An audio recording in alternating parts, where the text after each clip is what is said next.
Mr. Morrison, about this example, but it's a good one.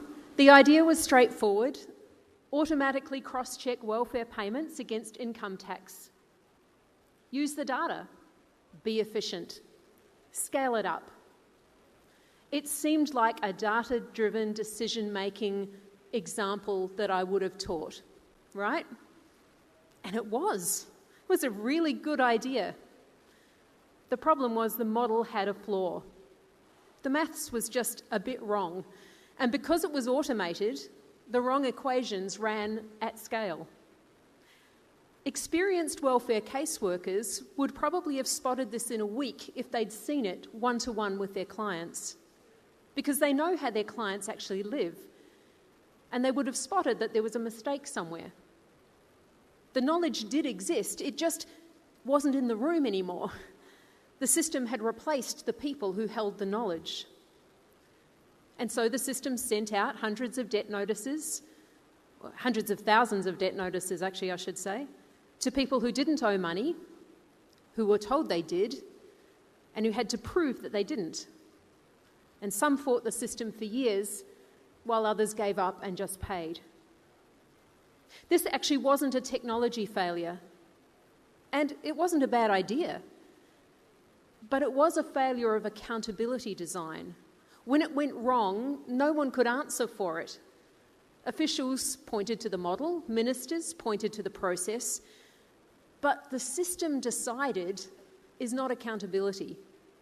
It's what accountability sounds like when it's been abandoned. And of course, this is not unique to Australia. Versions of robo-debt are playing out right now in organisations and governments all across the world at different scales. Now, I'm not so concerned that models have errors. Life is full of errors. Models will always have errors. The problem comes when there's no one around who notices them and can fix them. At Melbourne Business School, we're doing research investigating some of these issues, and a colleague of mine, Professor Nicole Gillespie's, run multi-country studies with more than 48,000 people on how people form and lose trust in AI systems. Surprise, surprise, trust does not reside in algorithms. It attaches to institutions, to leaders, fundamentally to people. When an algorithm fails, the public doesn't blame the software, they blame the organisation that deployed it. And the single factor that most reliably sustains trust is visible human oversight. Not a line in a policy, but oversight that is real and can be seen. People will accept AI making decisions. What they won't accept is no one who's answerable for them. Our data shows that Australians are still less trusting of AI than similar countries, and robo-debt is one of the reasons. That's the cost of this accountability gap, an ongoing reputational erosion of public belief that institutions are working in their best interests. My old job of persuading people to use data is pretty much complete, but it's not any good swapping unthinking data scepticism for unthinking AI adoption. Data and automated decisions are a great tool, but a poor master. So I want to leave you with two things that I suggest you go away and do. First, name the person. Every important AI decision in your organisation should have a person who is responsible for the output. Not a team, not a committee, dear Lord, not a committee. No, an actual person who can stand up and say, we made the call, this is what it produced, and I will take responsibility for it. If you can't name a person now, you've got a gap, and you need to find it before something else does. Second, protect the override. Your people have to have real authority to override what's happening. If the answer is, I think this is getting it wrong, and you don't have the ability to override it, then something's wrong. AI can make the decision, only a person can answer for it. We are in two races right now. The race to build AI capability, and I've spent my life on improving the quality of those models. I'm excited about it, it's real and it matters. But there's a second race. That race is to make sure that when AI takes on decisions, the humans running our organisations remain genuinely accountable. These two races are not in conflict. You can win both, but only if you run both. Thank you.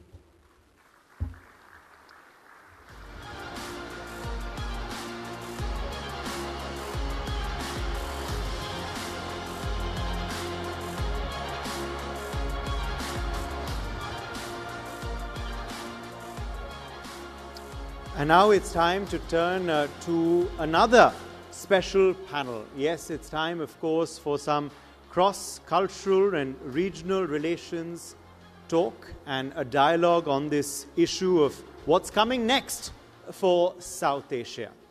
We're, of course, being joined by members of parliament from all across the world, and you're going to see some of them in this next session. And of course, we have a very senior guest for the Indian perspective as well. Without further ado, I want to quickly go across and introduce my next panel. We have with us now Saidullah M. Marikar, Member of Parliament from Sri Lanka. Could I please have you on stage, sir? We also have Babaji, Honorable Babaji Balakrishnan, Member of Parliament from Mauritius with us. Also with us is Mr. Deepak Prakash Bhatt. He is former Member of Parliament, Nepal. Let's keep the applause going for our next panel. His Excellency Chantavong Senior Mat Montri is also with us, Member of the National Assembly, Lao PDR. Honorable Mikhail Ahmed Nasim, also with us, Member of Parliament from the Maldives. And this panel, in fact, is going to be moderated by Sri Ram Madhavji. We're privileged to have you, and this time in a moderator avatar. President India Foundation.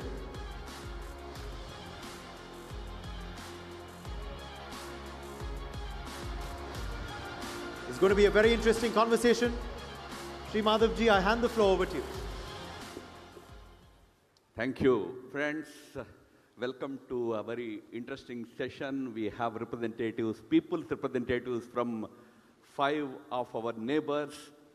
Of course, 3 of them are our immediate neighbors, Nepal, Sri Lanka and Maldives, and 2 are our extended neighbors, Lao PDR and Mauritius. Ideally, as it was mentioned, this session should have been conducted by one of the NewsX people. But I was brought and put in the position of moderator of this session.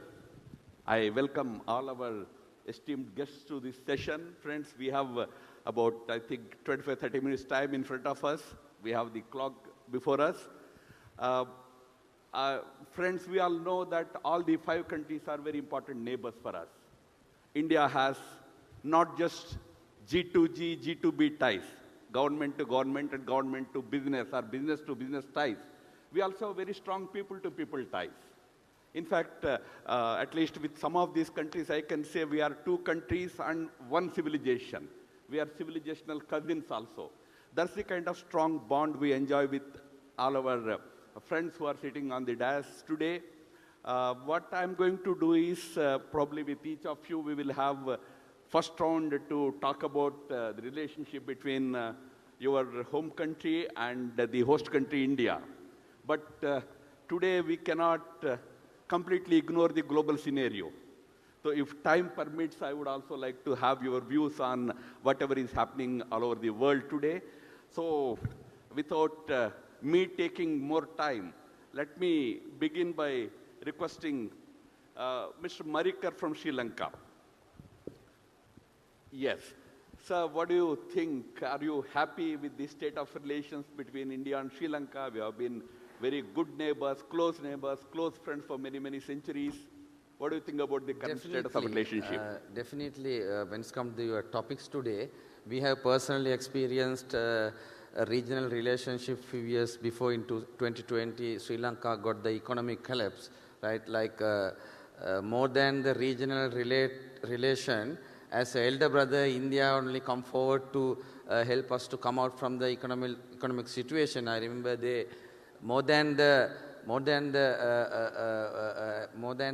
giving loans, they came forward and gave the donation to uplift the people's life in Sri Lanka. So because of the help of the India at that time, and also the tough decisions and patience of Sri Lankan people, we came out from very sooner from the economic crisis. That's the fantastic example we have went through, right?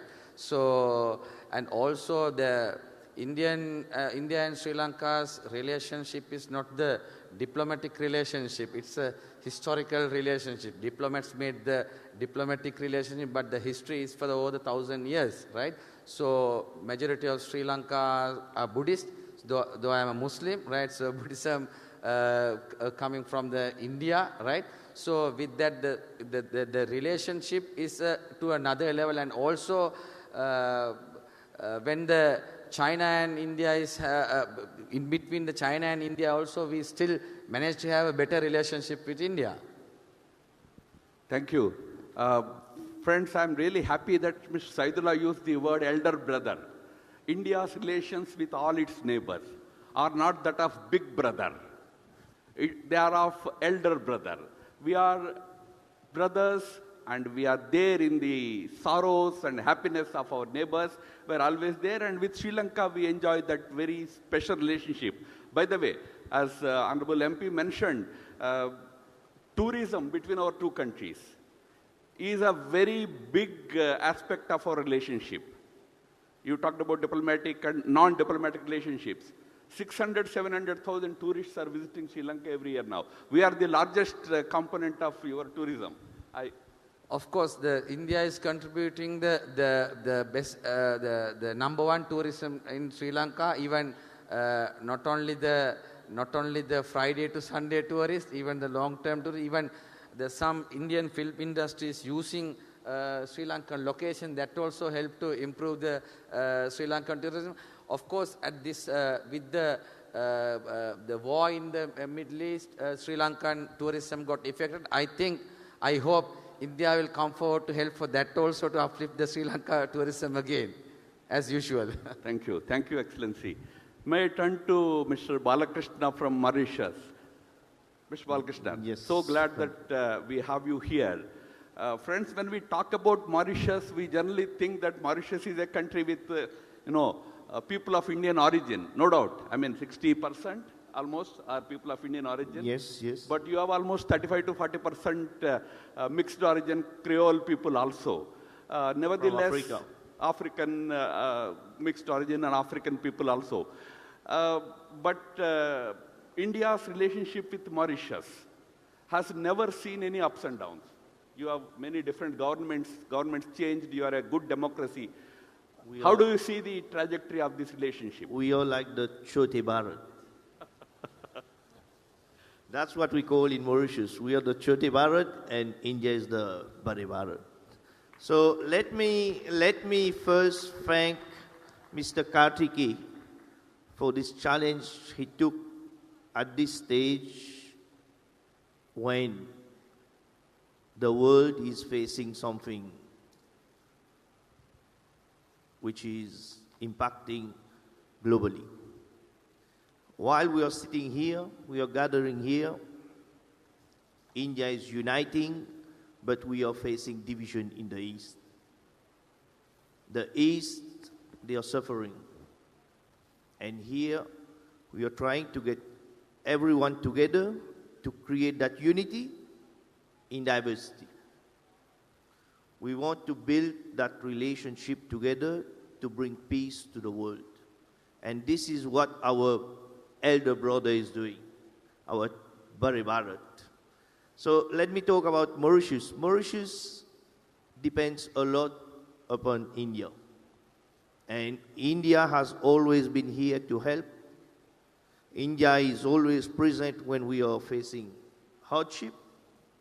And India is always and will always be at our disponibility. So basically, Mauritius is seen as the best tourism place for Indian people. And we see India as our powerful tool. We use the technology And now we are looking at your help to empower Mauritius in the cyber criminality, in their technology, in AI, in financial, and we want to bring that financial sector closer. We need to say that we depend a lot on India. And that relationship needs to stay, and it will keep growing in the future. And one thing I need to mention is that in the Indian Ocean, Mauritius plays a big role for India. Thank you. That's a very important point, Excellency. In the Western Indian Ocean, we have Mauritius as a very important partner with India in managing Indian Ocean in a peaceful manner, and we always cherish this relationship. We will certainly come back to what is happening in the world, Excellency. May I turn to Mr. Deepak Prakash Bhatt. Deepak ji, about Nepal, what do I say? We are two countries, but one people. We share so much in common. We have so much in common, right from our culture to our festivals to our names. Deepak is a very normal name in the entire country here also. So how do you see the relationship going forward? You have a new government. My congratulations to you. You had successful elections, elected a totally new government. You know, we have dealt with leaders who have been in politics for 3 decades, 4 decades. Now we will be dealing with leaders who have just joined politics 2 years ago.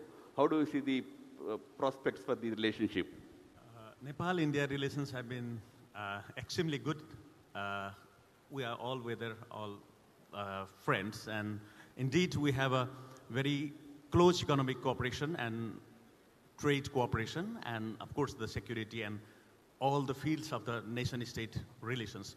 And one very interesting thing India is doing greatly in the global field is like economic transformation, which have been implementing in the many areas of like the digital economy, economic connectivity with the neighbors, and that has been transforming Nepal's trade and other things also, because we have been jointly building new transportation mechanisms, interconnectivity with the border areas, like building integrated checkposts, dry ports, and all the other things. And at the same time, the digital world and the digital economy, India has been greatly contributing in the world stage, and at the same time, that has been impacting Nepal's. And in the education field, which India is achieving greatly and interconnectedly, it's contributing to the Nepal also. And Nepal, as society remained very dynamic in changing the governments and all these things in the last 7 or 8 decades, we have introduced many political systems. Like, we introduced democracy in 1950 when India got independence. Now,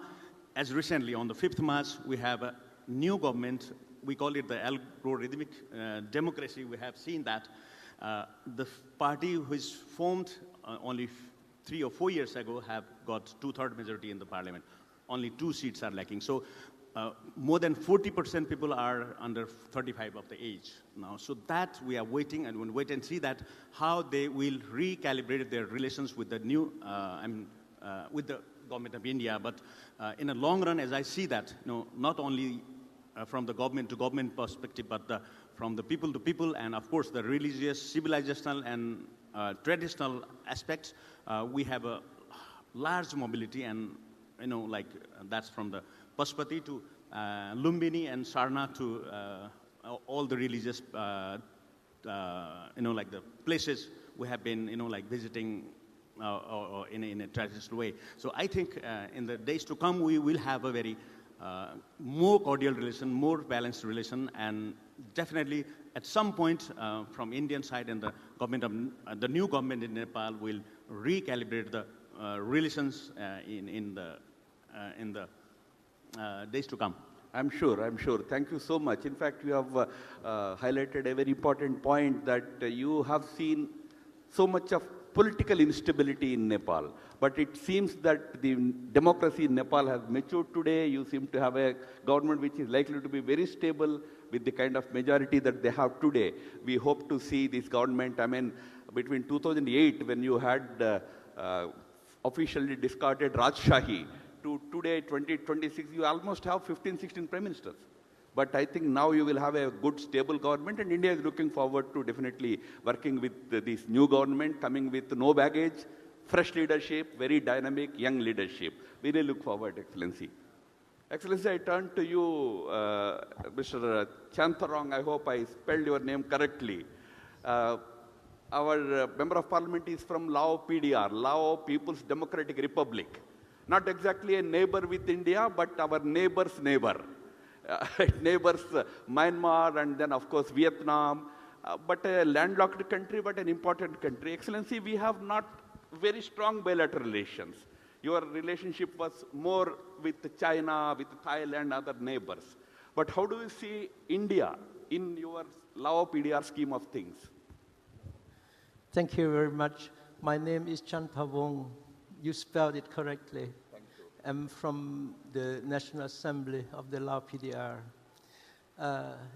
It's so satisfactory to see the friendly relations between Laos and India over time. Laos and India has been like brothers for a long, long time.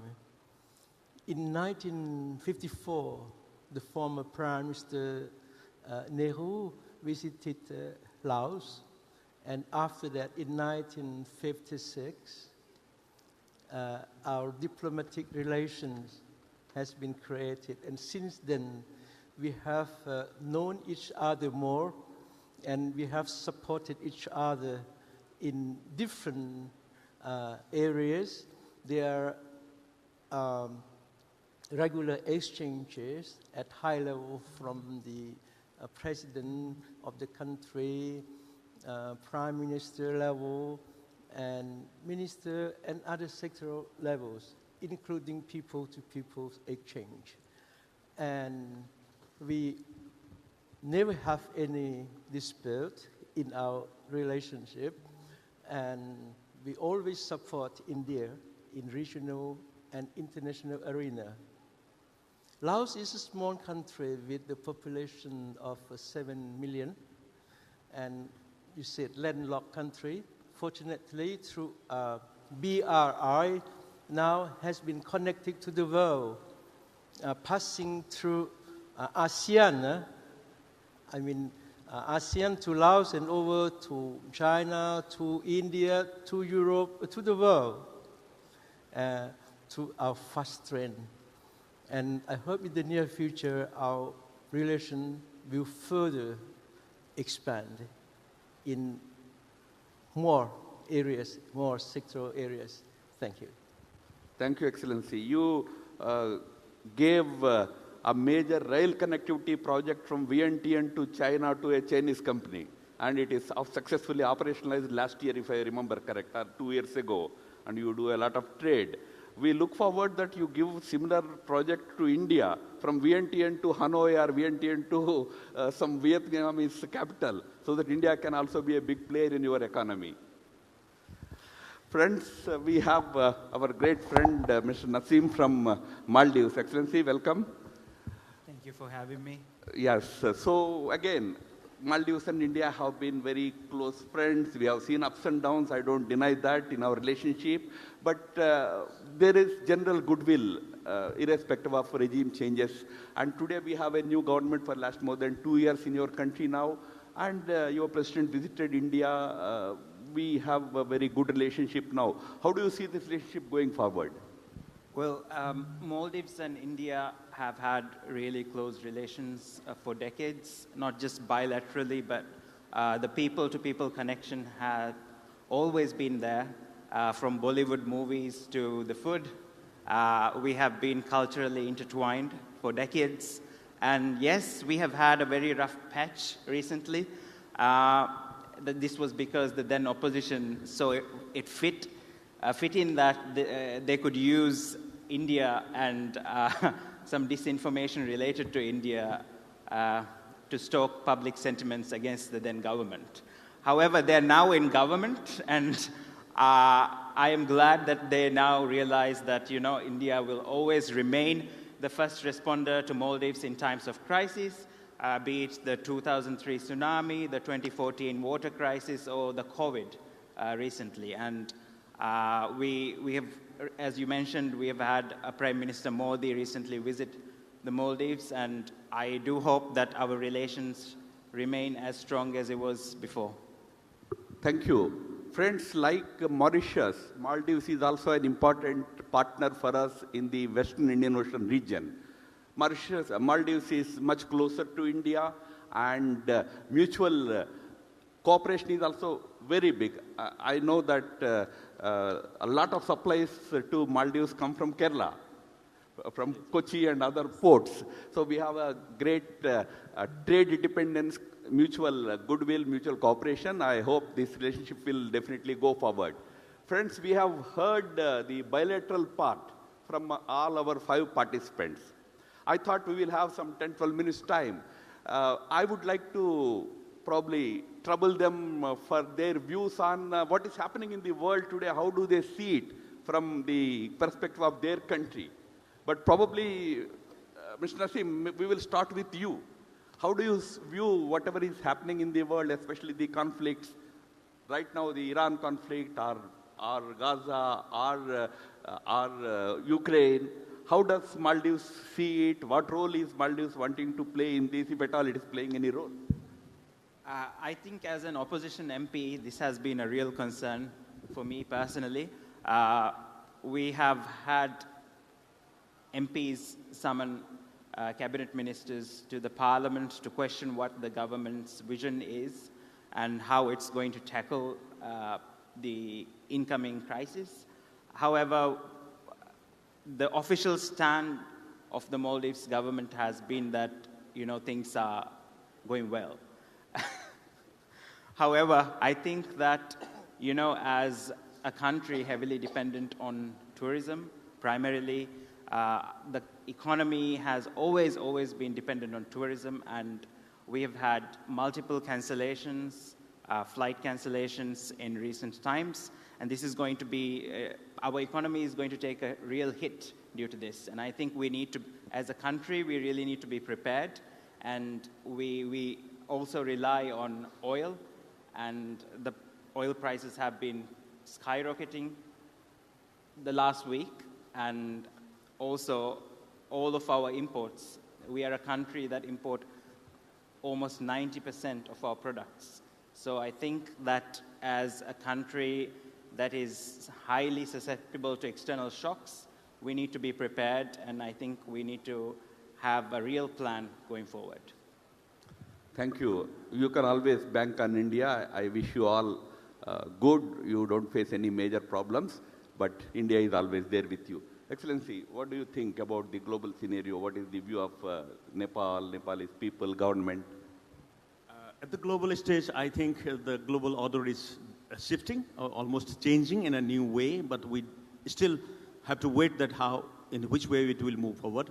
Bretton Woods institutions or the UN system is deteriorating, and that has been denied by US again. And at the global stage, the climate change has become a very challenging issue, as global warming and other issues related to the global climate governance issues have become pertinent. And personally, I think India is becoming a third largest economy and doing great at the national level, but at the same time, it have to have more connectivity and more contribution to the sub-region, as we always talk about the less connected South Asia. So it needed to be more addressed in a sub-regional issues, where can be like, the disaster and all other areas of cooperation can be at the priority, as it is doing at its great level. But I think there are possibilities of engaging sub-regional institutions in a manner. And as we see the recent phenomena in the West Asia, that triggered the global deterioration of the geopolitical or the geo-economic connectivity. Supply chain systems have been disrupted, and that has shown that we are entering into a very chaotic situation in the global stage. Again, you have a good neighbor in India. I'm sure you will be assured about that. Excellency, I know that I talked about other issues like Iran war, Ukraine war, etc. But you have some issues in your own backyard.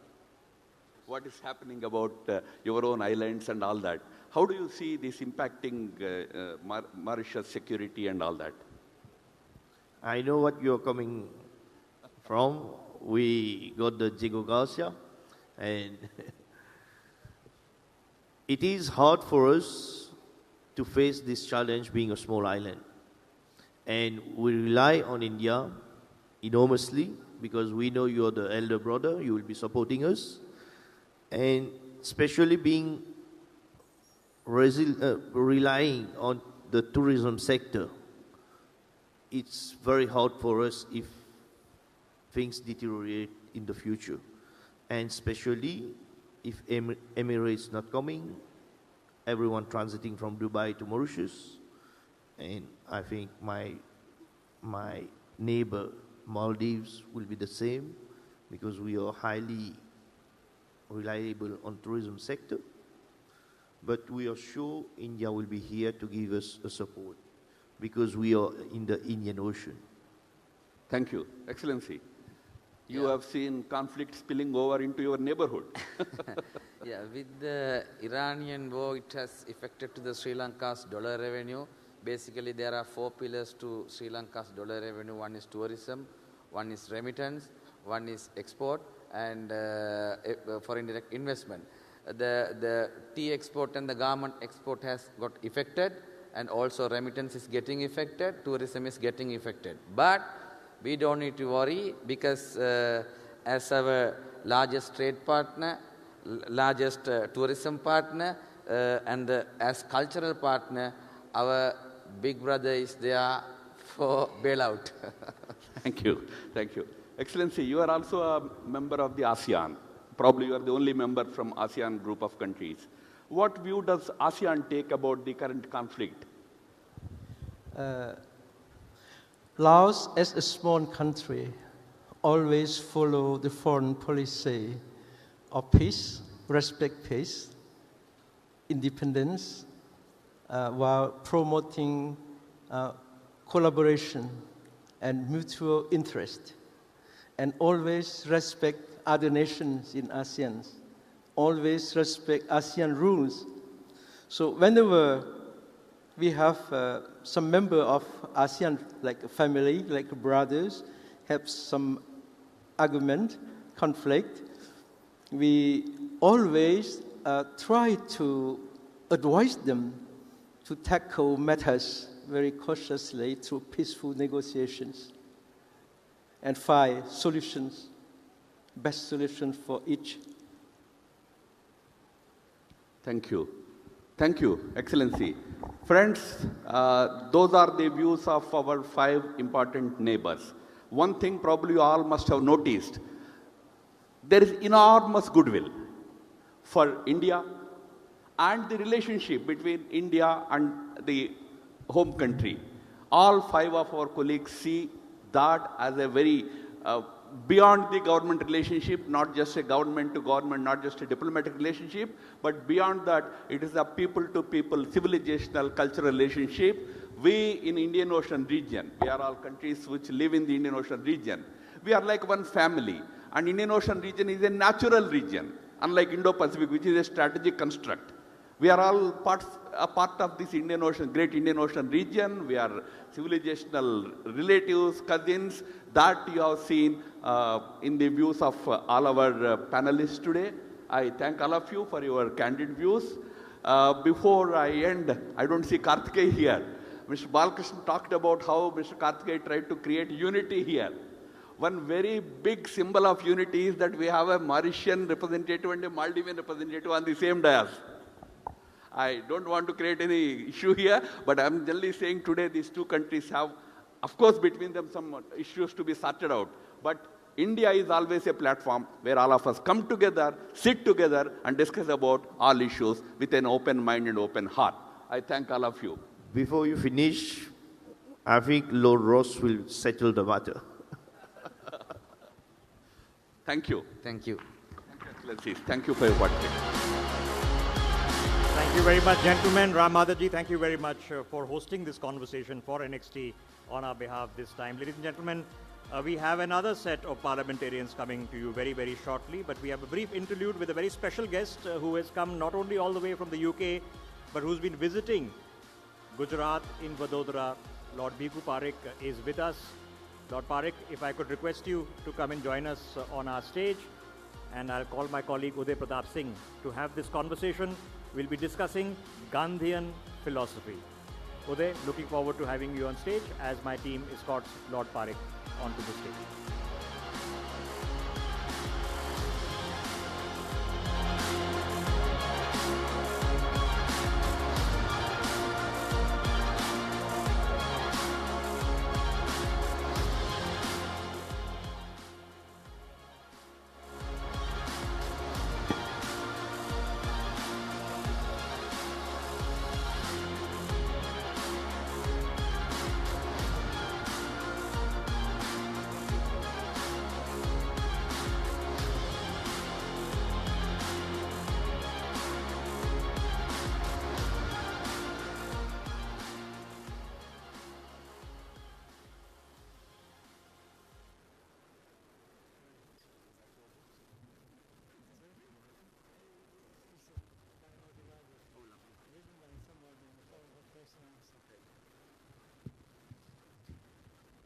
Welcome back to those of you still with us, and hello and welcome to those joining us now in this next session on the first day of NXT 2026. We have with us an extremely special guest who's a member of the House of Lords, United Kingdom, Lord Bhiku Parekh. He's also 91 years old, so let's have a loud round of applause to him.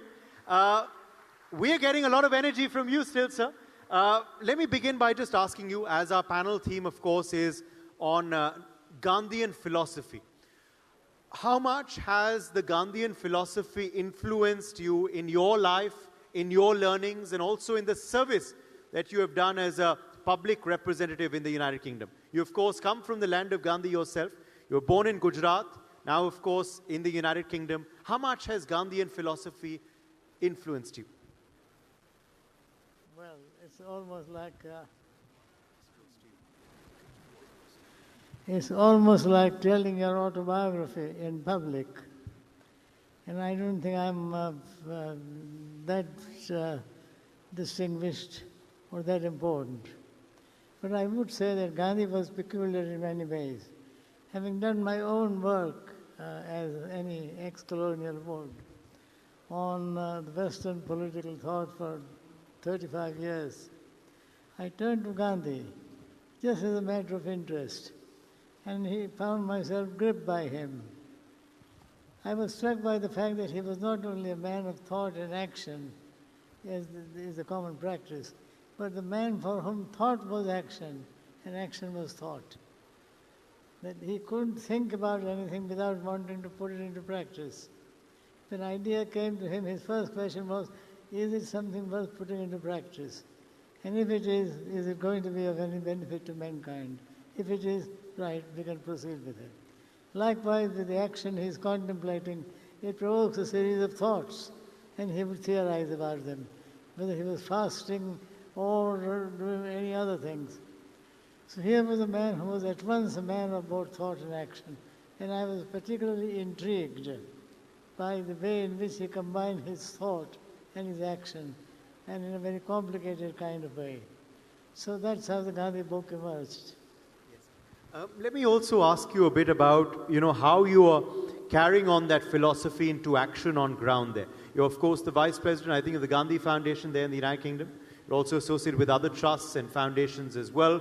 How is this philosophy, these thoughts influencing your action on ground there through the work this foundation does and through the work that you do as a public representative? I mean, how did it affect me personally? Yes, and how has it influenced the work that you're doing on ground as well? Well, I mean, Gandhi is a strange figure. When he grips you, he grips you very profoundly. You can't get rid of him. And in my case, Gandhi became quite important, not so much as a model for political action, but rather as a model for a thinker who was in constant touch with the masses, with his own people, and embarked upon a series of actions. So Gandhi for me was significant at that level. And as I engaged with his thought, I found myself getting engaged with his action. And there are one or two very interesting ways in which he locates democratic discourse. That in a democratic discourse we are concerned to understand each other. Discourse is not merely about talking. It's about getting to the truth behind what the other person is saying. So for him, every person grasps reality, truth in a particular way. No one knows the full truth, or no one ever will grasp it. Therefore, your life is a journey, as Gandhi put it, from truth to truth. From limited aspect of truth that you will grasp to increasing contact with others with different points of view, and in the process of interaction with those others, you acquire deeper insight into truth. Yes. Now, if you accept that, then it leads to a very interesting theory of political action and liberal democracy. And here he goes beyond John Stuart Mill and Tocqueville and other liberals. Yes. Why? Sorry, you want to say something? Yes, I want to quickly interject there because I also want to ask you about the Gandhian philosophy applicability in the world of today. In the world of today, we are of course seeing multiple conflicts raging. From the Middle East, that we're seeing right now, the war in Iran. We're also of course seeing the war in Ukraine continue. There's also of course a war that we've seen between Afghanistan and Pakistan, which also is continuing. So multiple conflicts raging, of course, and violence. What can the world of today learn from the Gandhian philosophy, and does the world of today need another Mahatma Gandhi? Well, first of all, when I was in the audience listening to the proceedings of the day, I was a bit struck by the fact that the speeches were a little too loud, and I found it very difficult to concentrate. I decided that when I came to the platform, I shall follow your advice and go rather slowly so that you can hear what I have to say, rather than simply feel that you are being shouted at. Now, in Gandhi's case, the journey from truth to truth is the history of liberal democracy. Liberalism has its limits. It believes it has grasped the truth. The liberty is the central value. There is no other. People who don't live liberal, according to liberal principles, are benighted, and so on. Gandhi would have nothing to do with it. Liberal outlook simply means concentrating on a dialogue between persons of different points of view. And from that dialogue, that encounter, emerges a discourse, a shared discourse which you share in the course of talking to each other. And that's why Gandhi's theory, his theory of political action, is called satyagraha. That he says that in life, as in any other area of politics, you need to be able to stand up for your truth, accept whatever punishment is meted out to you, but stand firm for what you believe to be truth, and let the truth in you encounter the truth in the other person. And from that discourse, for which enough public space is made, from that discourse will emerge the beginning of something really interesting, new, and more important, truer.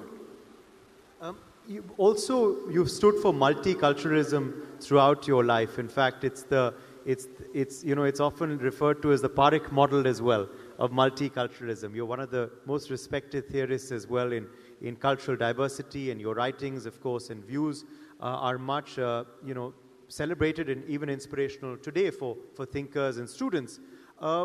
What has inspired your theory of multiculturalism, and how relevant is it even in the world of today that we live in, where often there are those who try and fight against multiculturalism sometimes? Well, multiculturalism to me is the doctrine of the day. There is no salvation beyond it. And if you look at the way the world is moving, it is moving in a multicultural way. Let me explain, because it's a long story. I have written a big book published by Harvard University Press on rethinking multiculturalism. So I accept multiculturalism, but also the need to rethink some of its values. The basic idea is what Gandhi has practiced, what I have been advocating. Gandhi, for example, look at this man, Gandhi. He is a Hindu. He finds Hinduism inadequate in many ways. So he encounters Christianity and borrows a lot of ideas from Christianity. He goes a little further and then sees modern science and so on. So here is a man who is a Hindu, who is a Muslim, who is a Christian. Having borrowed ideas from all of these, he produces a multicultural political theory. Gandhi, to me, is a patron saint of multiculturalism because he is able to become an embodiment of different cultures. And Gandhi is, to me, a site, a space where different cultures are played out. And that's what saved India at the time. Otherwise, India could have gone the way of any other country at independence. The next question that you were asking me was, how relevant is it today? My answer is, it is. Because for the simple reason that in the age of globalization, different cultures interact, come into contact with each other. They can only survive if they live in peace. And the question ultimately is, how is it possible for two cultures to live in peace, to coexist without any kind of conflict? Yes. And that's what multiculturalism offers, that you are able to understand the other person in his own terms before you jump to a quick conclusion. And that, if I may say so, it becomes quite important. Gandhi would say, if you look at a Muslim wearing a veil and you become very critical, of course you can become critical if you want to. But first find out why is she wearing the veil, what is the meaning of that action. Similarly, I may take a different example, civil code in India, and how different communities are allowed different customs. And all that would indicate, or to take a very simple example, but from a different walk of life. When I was chairman of the Commission for Racial Equality, we found that in medical schools in India, Indian students generally tended to be rejected. Why? And we found out eventually that whenever they were interviewed, they were looking away from the interviewer, because this is the Indian way of showing respect. In an interview, if you look straight at somebody, that means arrogance. Indian students wouldn't do that. But all the interviewers were trained in their own culture said, oh, this guy is shifty, invariably a failure. So this goes to show that even at the practical level, apart from philosophical level, multiculturalism is the only key to life. How nice, sir. And that's a good piece of advice that Lord Parekh has given to all those prospective job seekers as well. Because there are a lot of youngsters who are also in the audience today who will be job seekers. So that's a very good point of view that you've given them. I thank you so much, Lord Parekh, for your time. And those who want to know more about his life, well, here's his book as well, an autobiography called Talking Politics. Bhikkhu Parekh in conversation with Ramin Jahang Biglu. I'll encourage you all to read this as well. Thank you so much for your time, sir. Thank you Lord very much Parekh, for joining us. Thank you for your time, Uday. Thanks a lot. It was a pleasure that you could take out time to join us, sir. Thank you very much. You've come especially for this, so kind of you. And with that, ladies and gentlemen, we move on to our next parliamentarians panel, and this is a special one.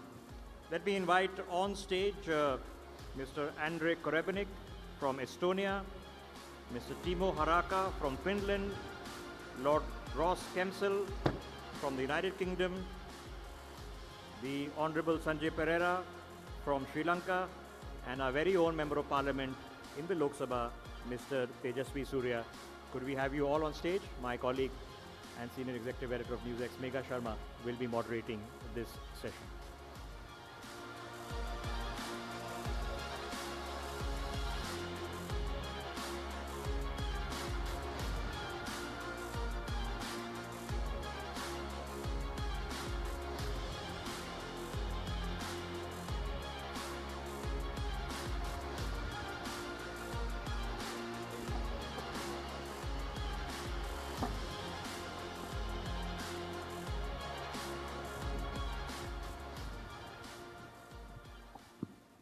Welcome all to this very interesting session in terms of the prevalence of artificial intelligence. Digital governance is what has been the focus of countries across the globe. I have with me a very vibrant, diverse panel, members of parliament from all across the globe. We have members of parliament, Mr. Andrei Korobinik from Estonia, Member of Parliament Timo Haraka, who's also former Minister of Transport and Communication to 2019 to 2023, Lord Ross Kempsell, Member of the House of Lords from United Kingdom. We have Honorable Sanjay Pereira, who's Member of Parliament Sri Lanka. We also have with us Shri Tejashwi Surya, Member of Parliament Lok Sabha Bharat. I'm going to start my conversation with some straight questions. Mr. Timo Haraka, I want to understand from you, the end use case of digital governance, the success rate, and what have been the uses that have happened in Finland, in your country?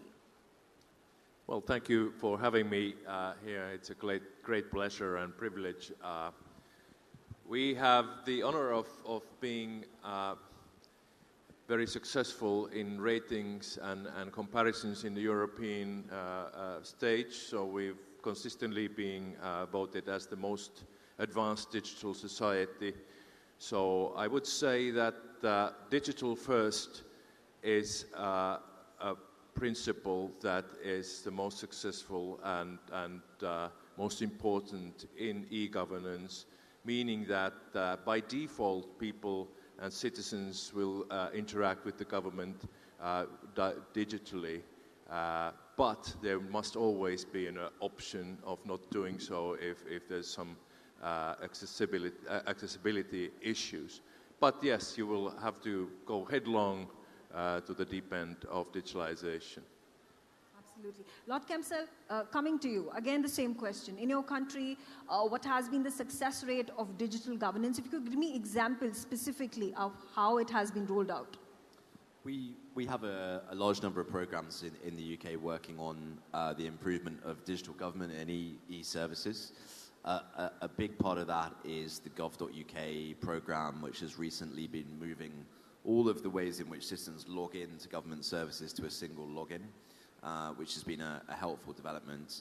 But the key elements that I'm really excited about in terms of the UK's partnership with India on this, just in October of last year, the UK established a joint India-UK AI Centre, which is really promising, talking about the ways in which the public sector might use AI productively in those two countries. And I think increasingly we also are working on our joint technology initiatives in defence and in security in the public sector as well. So that's something I'm welcoming. I'm going to ask the same question to you, Mr. Andrei Korobinik. Use case scenarios from Estonia, and are there examples that are also being imbibed from the success stories in other countries, even the governance model, e-governance model in Estonia?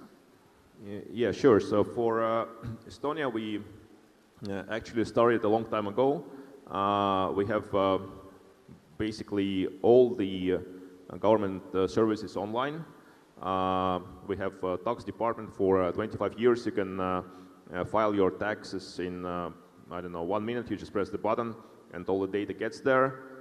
You can get married online. You can get divorced online, which is especially convenient. We exported our e-government platform to Finland, and we are really proud of that because, usually it goes back way.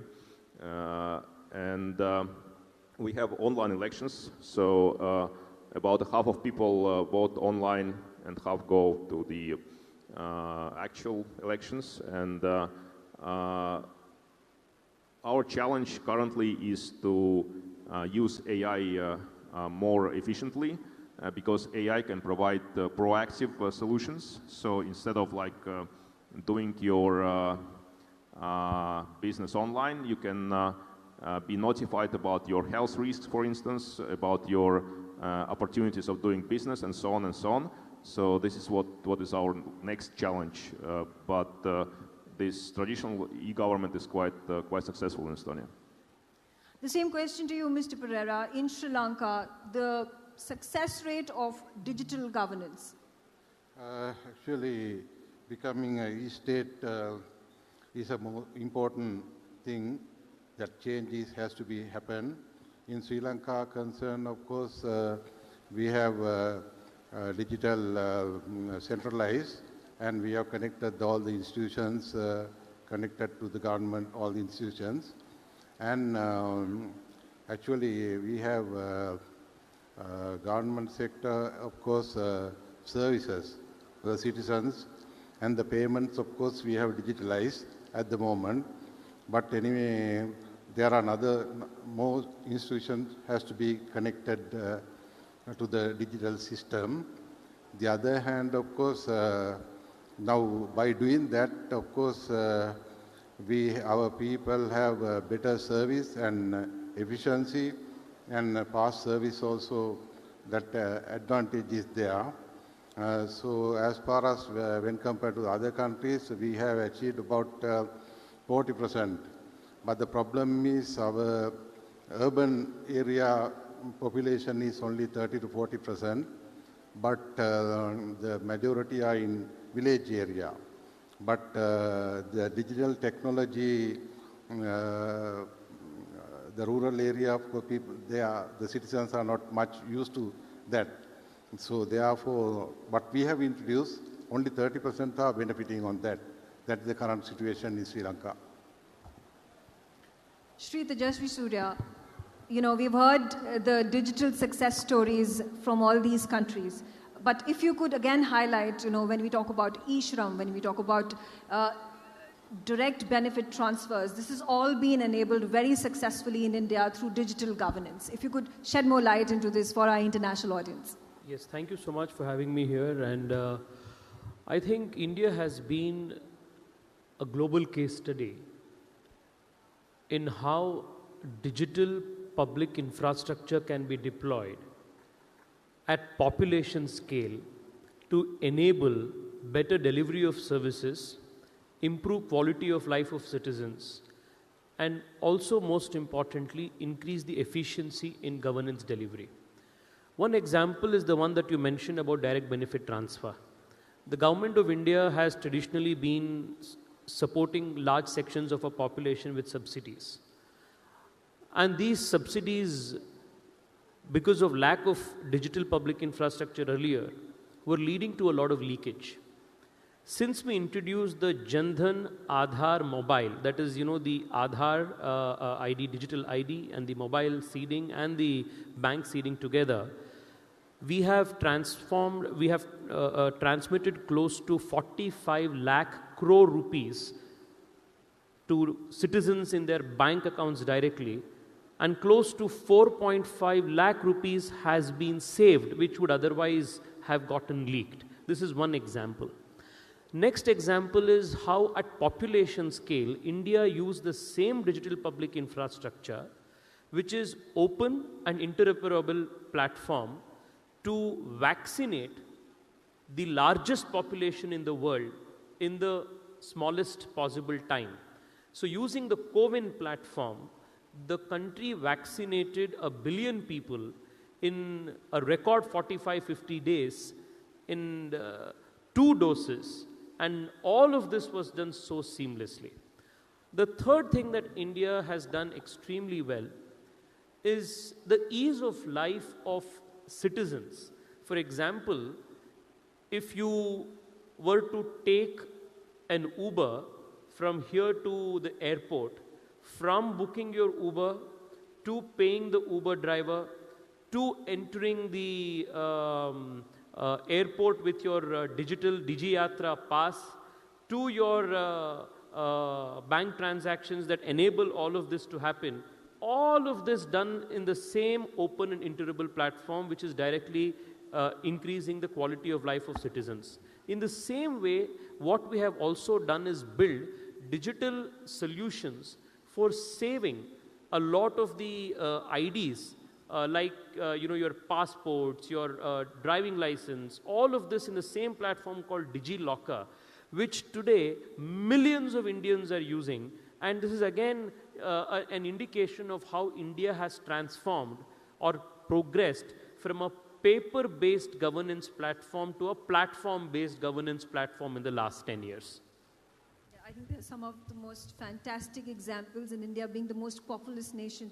If it can be implemented at such a massive scale in India, it can be implemented across all countries in the world.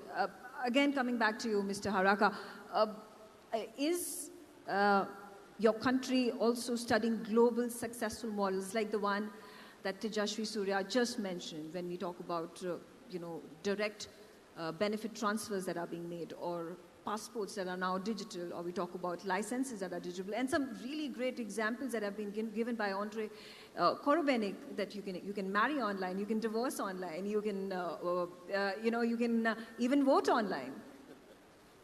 Well, yes, and I need to highlight one service that is, I think, being very exemplary for quite some time, and that has produced the fact that 96% of Finnish people do not file a tax return because the tax authority already has the information that it needs from this person's income and deductibles, and also gives a suggestion of how what kind of tax will be paid on or returned. And so that's a vast majority chooses that option, and that means a huge saving. And I'm not sure that these kind of examples are also exportable. But what I do actually was very impressive on the Indian example is the sovereignty of these solutions. And this is something that we in Europe are increasingly now looking at. So we are looking at possibilities to build the so-called Euro stack, so we could have all the digital services from messaging all up to cloud services as sovereign European solutions, since we do not want to be dependent on certain vendors or certain countries, be they east or west.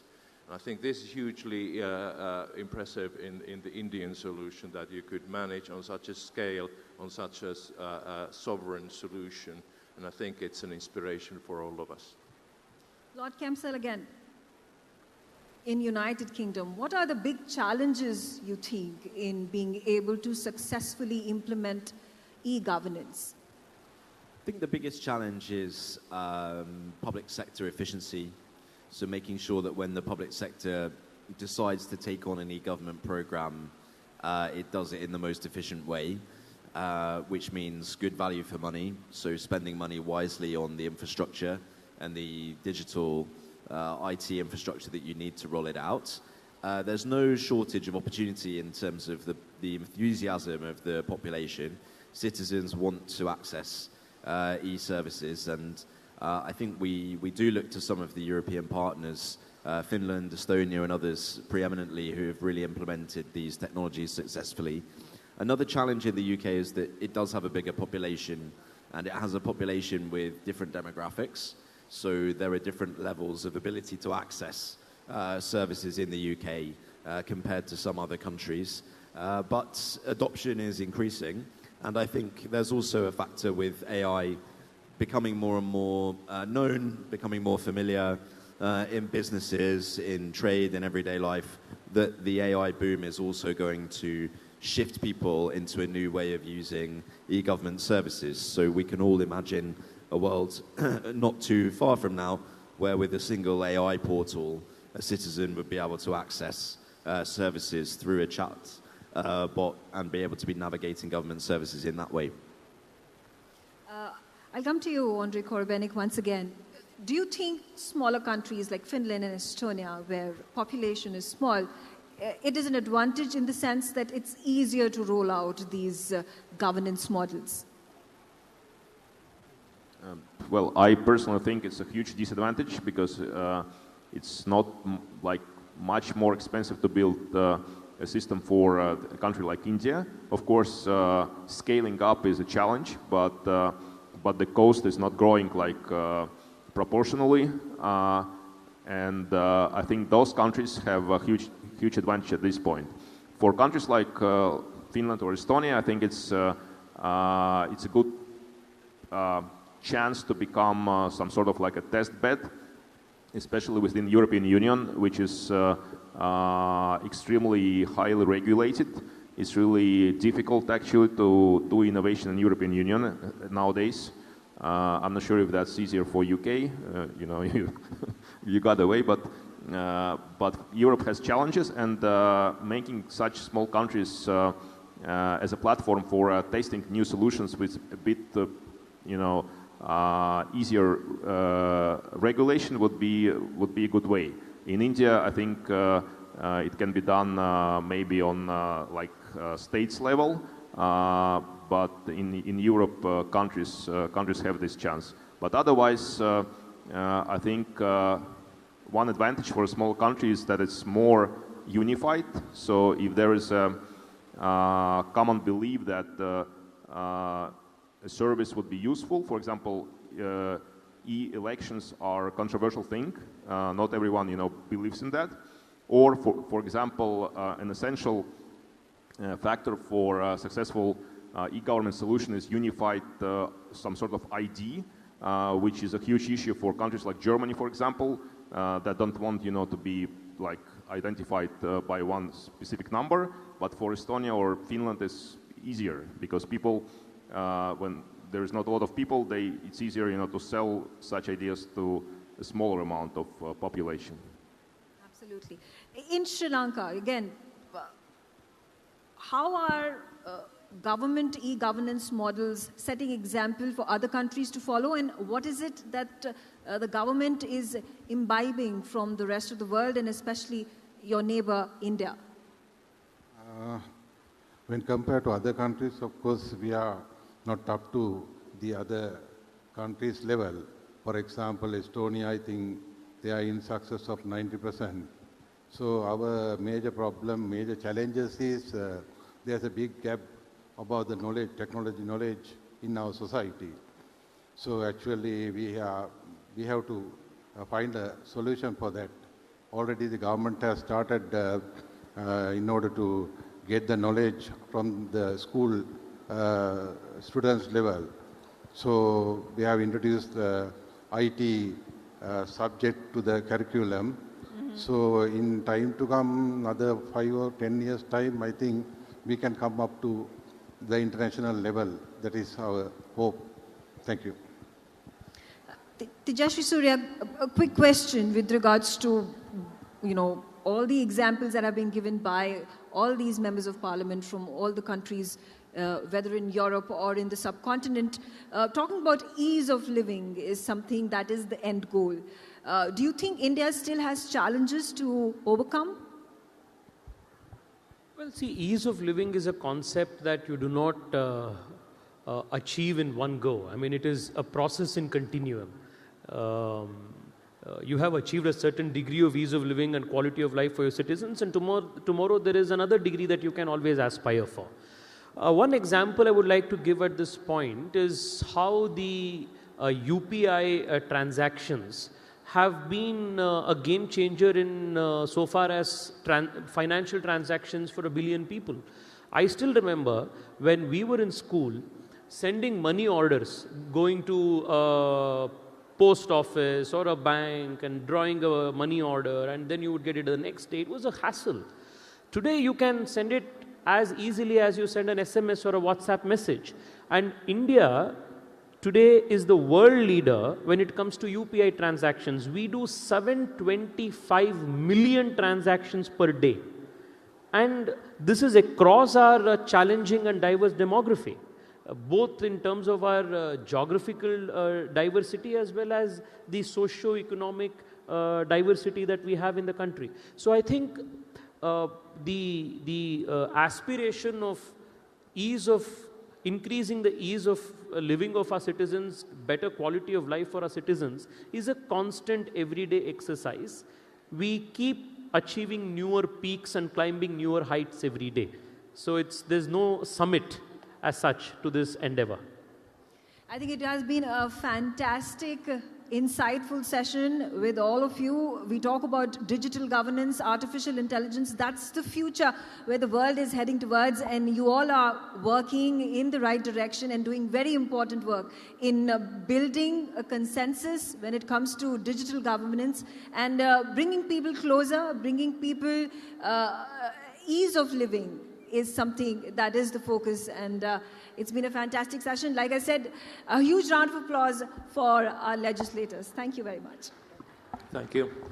Thank you very much. What a treat it was to have the members of parliament from all over the world sitting here and discussing what has been a remarkable story here in India on digital governance. And staying on topic, let me invite on the NXT podium Mr. S.K. Pandey, Deputy Director General of the Aadhaar Services Division of the NIC, that is one of the fulcrum agencies that has made all of this possible. He's joined by Professor Omar Bezbez. He's Director AI and Business Initiative at the Columbia Business School, and my colleague and Senior Editor Devika Chopra will be moderating the session. Gentlemen.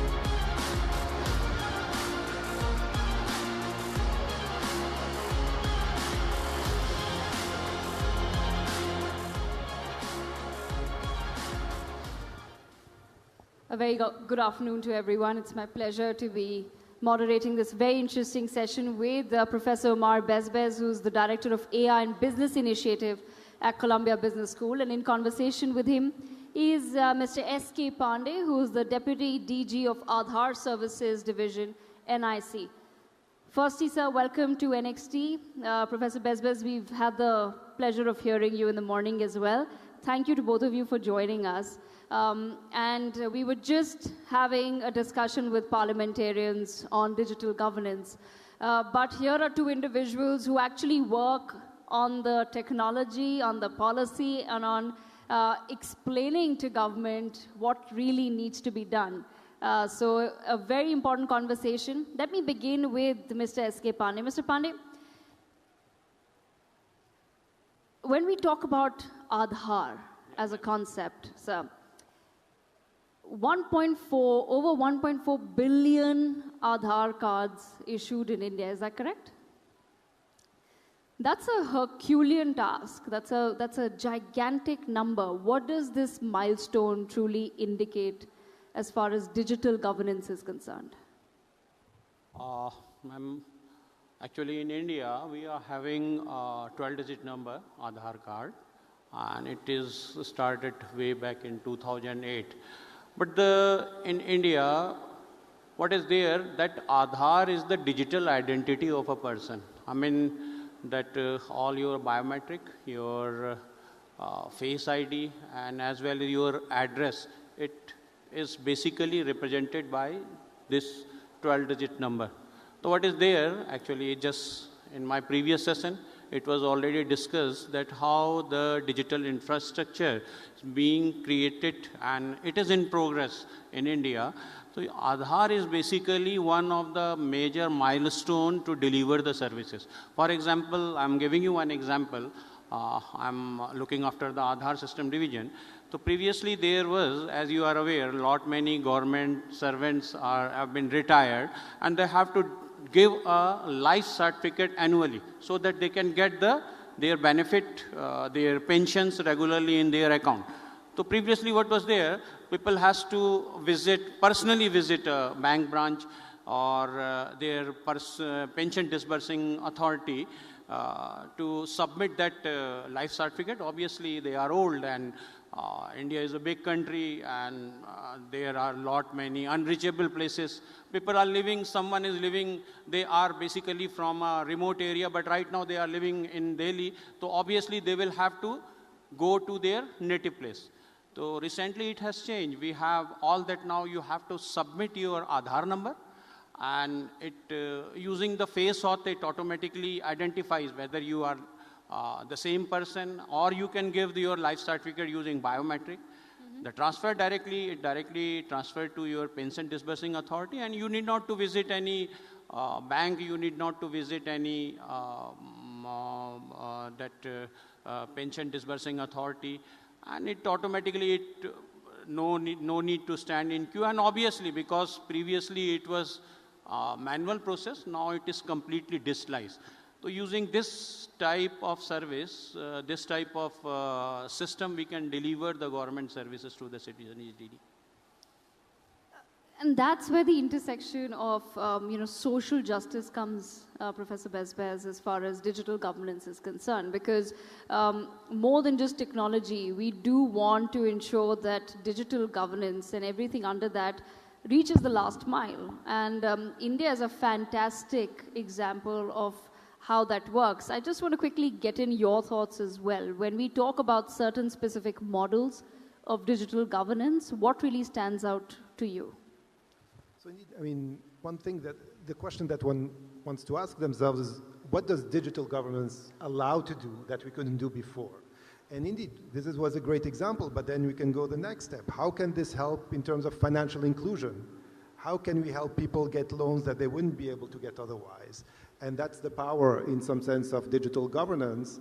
And I want to highlight that, there's digital governance in the public sector, but in the private sector as well. I mean, one area that I've been researching quite a lot is e-commerce. How can people transact online? And in a way there's a lot of innovations that have to come into play. And how do you bring strangers to be able to transact? And an important component there is trust. How do you build trust? Government has trust, but a private entity doesn't necessarily have trust. So innovation there has happened, for example, through the development of reputation systems that has allowed strangers to transact with themselves, strangers to host other people in their homes or in their cars and things of the sort. Mr. Pandey, on that note, because Aadhaar, as Professor Bezbez is also pointing out, that when digital governance models come in from the government, there is some level of trust. But as far as Aadhaar or other services are concerned, I want to understand from you, it was launched in 2008, it's been very successful, but if we were to talk about the next steps, is there something that is being planned as far as public-private partnership in digital governance is concerned? As Professor Bezbez was also pointing out, that the private sector is somewhere that digital governance is also very relevant. Actually, just want to share one thing. Actually, in India, we call it one major initiative government has started. We call it the India Stack.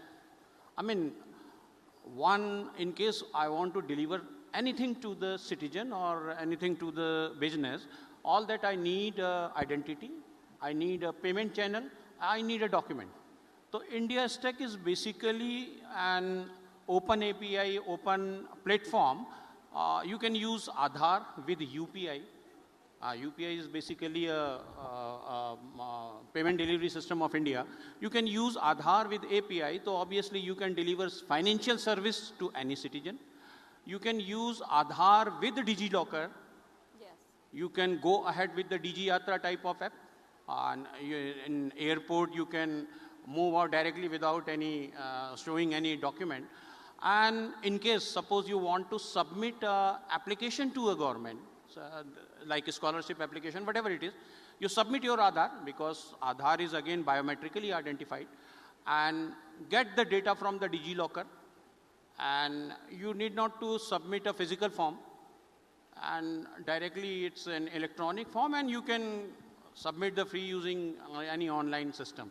So using these three systems, even I think one more thing, I'm giving you one more example. Right now, all the players like telecom players, Airtel and Jio, they are not doing any physical eKYC. They all are doing the authentication using Aadhaar. Yes. So that's an example how we are using the government ecosystem for the private. But then, I just want to then understand from you, Mr. S.K. Pandey, how does the government, when it comes to the issue of privacy as well as trust, how does one deal with that, and how do you keep improving on that as well as you go? Because the world is becoming more and more digital as we speak.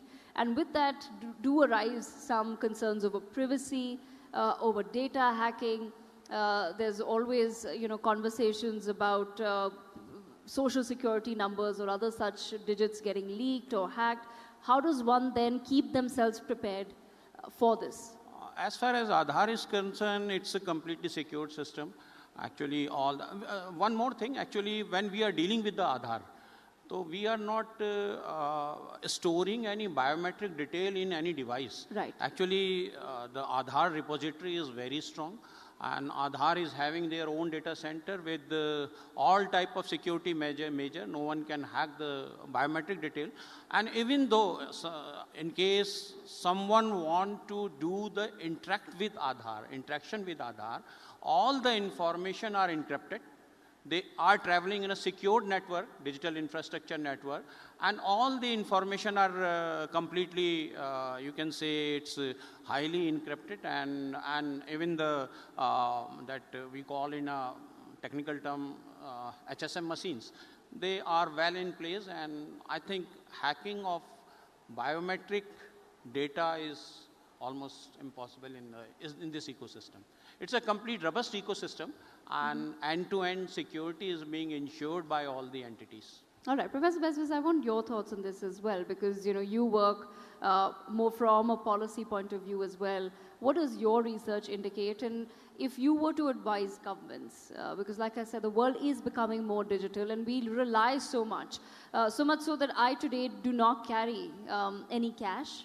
I hardly carry a wallet, because in India, as Mr. S.K. Pandey has also pointed out, we have so many digital facilities beyond the Aadhaar. We have the UPI, and that's been adopted widely across India. So you would, if you're going to the smallest of stores on our streets today, you would find QR codes, and we are all transacting essentially through our phones.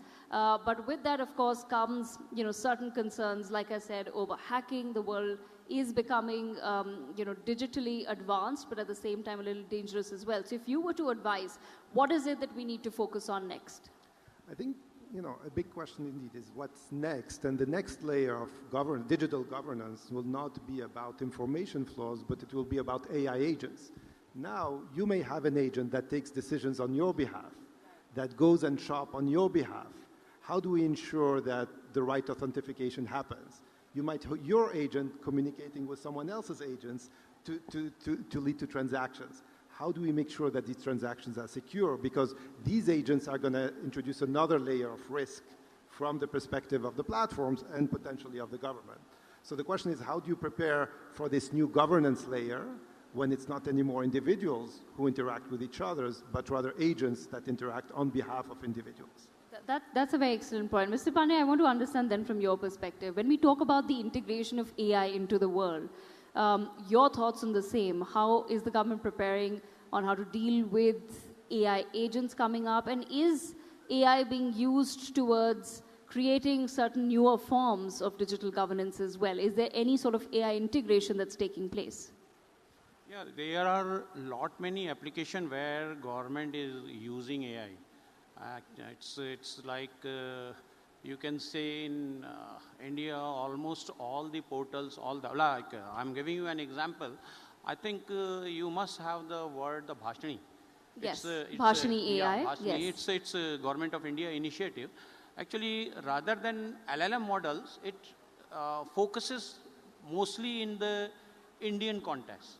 The problem sometimes, in case we are using the Google or some other large level LLM model, so what happens, they just translate in context of their own language. And in India, many local languages are there. So Bhashani is a very good example how we are using the AI-based system in government. And because in India, large number of population live in the rural area. So almost now we are trying to get enabled the Bhashani, that our translation system in our apps, so that in case, obviously it's, you can say it will bring bridge between digital divide. Right now, what happened, many times people are not familiar with English. So that's the problem. They are not able to use the app correctly. So we are using Bhashani, and there are other apps, other AI models also, government is exploring to give the citizen. But Mr. S. Pandey, what's astonishing truly about India is the fact that we've had such a rapid adoption of digital services, and that's truly a remarkable story and a remarkable journey. What is it that other countries can perhaps, or what would you advise other countries and governments in terms of how do you get people to adopt technology quickly and get them to trust that technology as well? The reason why all of us have an Aadhaar, I have a digital Aadhaar, I have DigiLocker, I have DigiYatra, I have UPI, I have all of it in my phone, and I can't operate without it. I solely depend on all of these applications, government applications. How does one build that trust? And at the same time, what would you suggest other countries can perhaps learn from us in terms of getting people on board? You see, for the countries like India, first of all, an ecosystem like Aadhaar, an ecosystem like UPI. I told you now, actually, in case you want to deliver something to the citizen, obviously you only need three things. First, how to identify the citizen. So in case you have that biometric or digital identity system, obviously it will be a gold record for the citizen to deliver the service. Next thing is the delivery of services. So DBT is there, as in earlier session they have briefed about the DBT. And one more thing, in India we have integrated Aadhaar into our banking system also. So that suppose I want to deliver some sort of the payment or some sort of in-kind service to you or to somebody else whose Aadhaar is seeded in our system, who is my beneficiary, I can directly transfer that money to his account. And his account is again verified by the same Aadhaar number. So obviously the leakage of the money will not be there. So what I feel, for any country who is having a large population base, they want to deliver the services to the citizen, they must have some sort of the digital ecosystem, identification system like Aadhaar, and payment system like UPI, and obviously third one I told you, the DigiLocker. Yes. Professor Bezbez, I'll leave the last word with you as we wrap up. I want to understand from your perspective as well. The same thing, how do governments then focus on building trust but also getting people on board it? Because a lot of people want to study the India stack, as I was pointing out. And the fact that we've been so quick at the digital adoption for a country where a lot of people feel, oh, India does not have the greatest literacy numbers. In India, a lot of people can barely use a smartphone, but they've all managed to open bank accounts. They've all managed to put those QR codes and completely understand how the system works. And that takes a lot of trust for a small vendor to believe that the money will actually reach their bank account. So what is it that perhaps one can learn from the India stack? I think there are many countries that can learn a lot actually from this deployment at the scale of India, which is very impressive. And there are many also questions that arise now. What are other metrics that we can have? Are people more involved in the democracy? We heard earlier someone from Estonia who said, look, people can vote online. Would that lead to higher participations in elections across the board? We see across countries a decrease in participation in elections. Can this be used as a way to re-engage populations as well?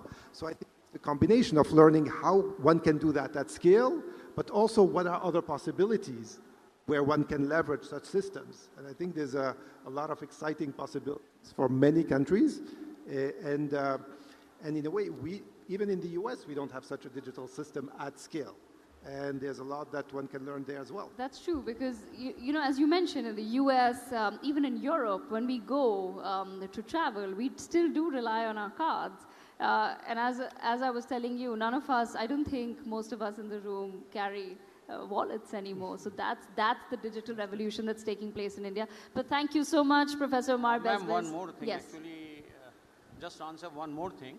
Actually, when we think about the delivery of the services, we first think governance first, digital next. So in India, we have again I think you have already familiar with the term the CSC, Common Service Center. Yes. So actually these are the center in the village area, where in rural area especially, and even the urban area. So in case a citizen is not familiar with the portals, with how to use that app, they may come to the CSC center, and all the government services are delivered digital, can be delivered through the CSC portal. So I mean, here I just want to mention one thing. Digital infrastructure is very good, but we in India also consider the governance first. In case citizen is not familiar with the digital part, so at least they are able to avail the services of government using these CSC center. Yes, absolutely. And I know that in India we've been on a war footing in terms of educating the people about the services that are coming out. And like I said, it's astonishing to really study the India stack and understand how the government put their minds to it and then finally delivered. And today we're one of the fastest growing economies, not just in terms of GDP numbers, but also in terms of one of the fastest growing countries in terms of digital adoption. And with that, I thank both of our panelists for joining us for this session. Professor Umar Bezbez of Columbia Business School and Mr. S.K. Pandey, Deputy DG of Aadhaar Services Division, NIC. Thank you so much for joining us at Next. Thank you so much. Thank you. Thank you to you all for being with us on that session. We're now going to take a very short break, just 10 minutes, and we're back. NXT 2026 continues. We have, of course, the chief guest this evening, Prime Minister Narendra Modi. We have the Chief Justice of India this evening. We have many more members of Parliament, CEOs, all of that. Back in 10 minutes. Don't go anywhere.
Hello and welcome to Nobel Laureates. This is the show where we sit down with the world's most brilliant minds, recipients of the highest honour in science, to discuss the ideas and breakthroughs shaping our future.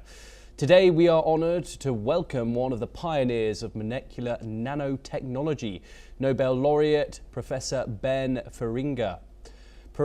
Professor Feringa was awarded the Nobel Prize in Chemistry in 2016 for his groundbreaking work on the design and synthesis of molecular machines. Tiny systems made of individual molecules that can move, rotate, and perform controlled mechanical functions. His discovery of the world's first controllable molecular motor opened an entirely new frontier in chemistry and nanotechnology.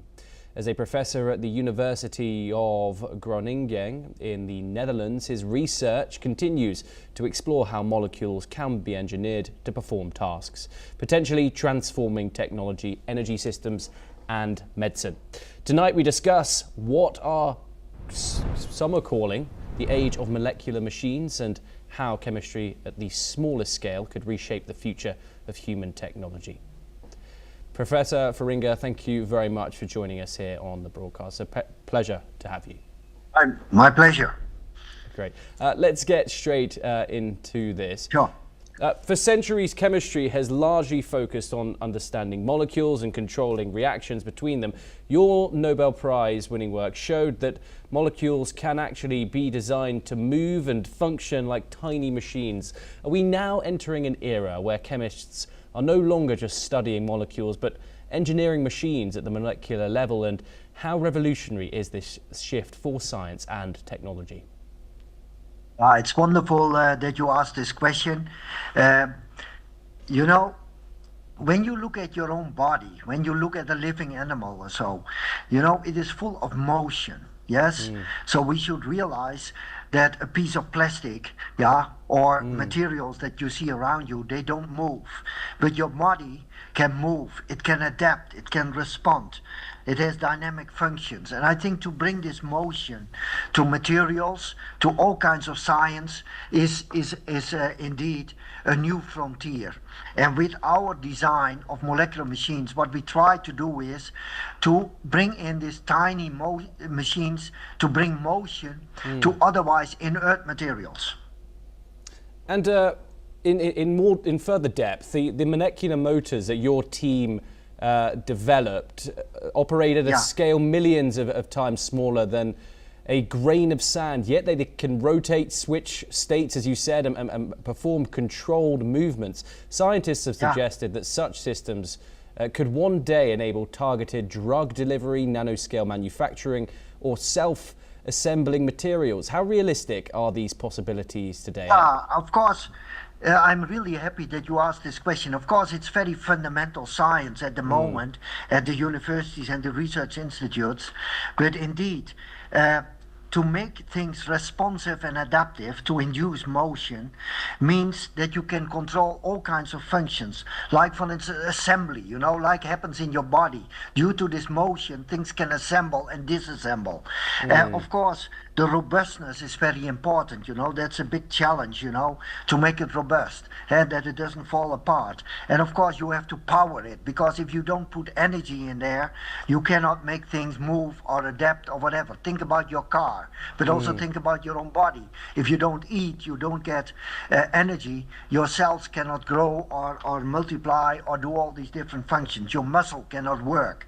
So indeed, there are big challenges to get robustness, to get all this incorporated into materials, and how to power them. We use, for instance, light and electricity to make these tiny machines working, to move. But there's still plenty of nice challenges, you know, to go to real life materials. But to give you an example, at the moment we make already pharmaceuticals, so drugs, that we can switch with light on and off. And we have also made small soft robot arms that can pick up things, you know. So you have to imagine a piece of plastic, you switch on and off a function with light, like an arm, like a muscle. So these are already things that exist today. Yeah, you mentioned challenges just then. Yes. What are those scientific barriers that are still separating laboratory demonstrations from real-world applications for this matter? Yeah, that's a very good question. Of course, you know, when you work in the laboratory, realize these motors and machines, they are 1 billion of a meter in size. Now everybody is aware of micro-technology. We see macro-technology, micro-systems everywhere, from our electronics to all our micro machines. But this is nanoscale. So this is more compatible to what you see in the living cell in your body. And of course, to one nanomotor cannot do much, but you have to make millions of them working together. Like, take the muscle in your arm. If you lift your arm, there are millions of tiny machines that make it possible that you can lift your arm, that you can walk, that I can talk, that I can see you. This is, of course, very important, how you can make them working together and to amplify the effect from the nanoscale to the real world. That's one of the big challenges we are working on. It's fascinating. But of course, in the year of 2026, artificial intelligence, it's the front and center of today. Sure. The technology is now being used to predict molecular structures and design entirely new chemical compounds, sometimes faster than human researchers can test them experimentally. Some scientists argue that AI could become the primary engine of chemical discovery. Do you see artificial intelligence as a transformative partner for chemists, or is there still something uniquely human, intuition, creativity, experimental judgment that machines cannot replace in the discovery of new molecules? I'm really happy that you asked this question. Of course, AI is everywhere, and honestly, our students use it already in the lab. Yeah, so we integrate AI with our discovery program. So AI is inevitable and is used already. Yes, indeed. But you also have to realize that AI helps us to create new materials, new tiny machines, the things we are working on. But we should not forget that human intuition, creativity is extremely important, you know, and the experimental judgment, you know, when you do experiments, and this critical attitude, what do the data mean that you discover in your laboratory, the measurements you do, etc. I think this is extremely important. So I think what we do with our students, the young researchers, we train them to be creative, yeah, to follow their intuition, but especially to learn the experimental techniques and be absolutely critical in their judgment, but also to combine it with these computer methods, artificial intelligence, computational methods to design and to accelerate the design. Because if you have to do 1,000 experiments in your laboratory, but you can have AI to help you to design the 25 best experiments, you save a lot of time and you might much quicker get to the goal that you reach. Yes? So good combination benefits both worlds. I mean, of course, it is a technology that one cannot avoid now. Are you concerned about what it what it might mean for scientific discovery? Are you entirely excited by the prospect of artificial intelligence and where it goes? I'm very excited about that, about the opportunities, but once again, as a scientist, you have to be critical. And I think, as Albert Einstein once mentioned, your creativity embraces the world, you know? So, I mean, the creativity, the intuition, you know, the creative young people, you know, that have a different way of thinking. I think it remains extremely important, of course.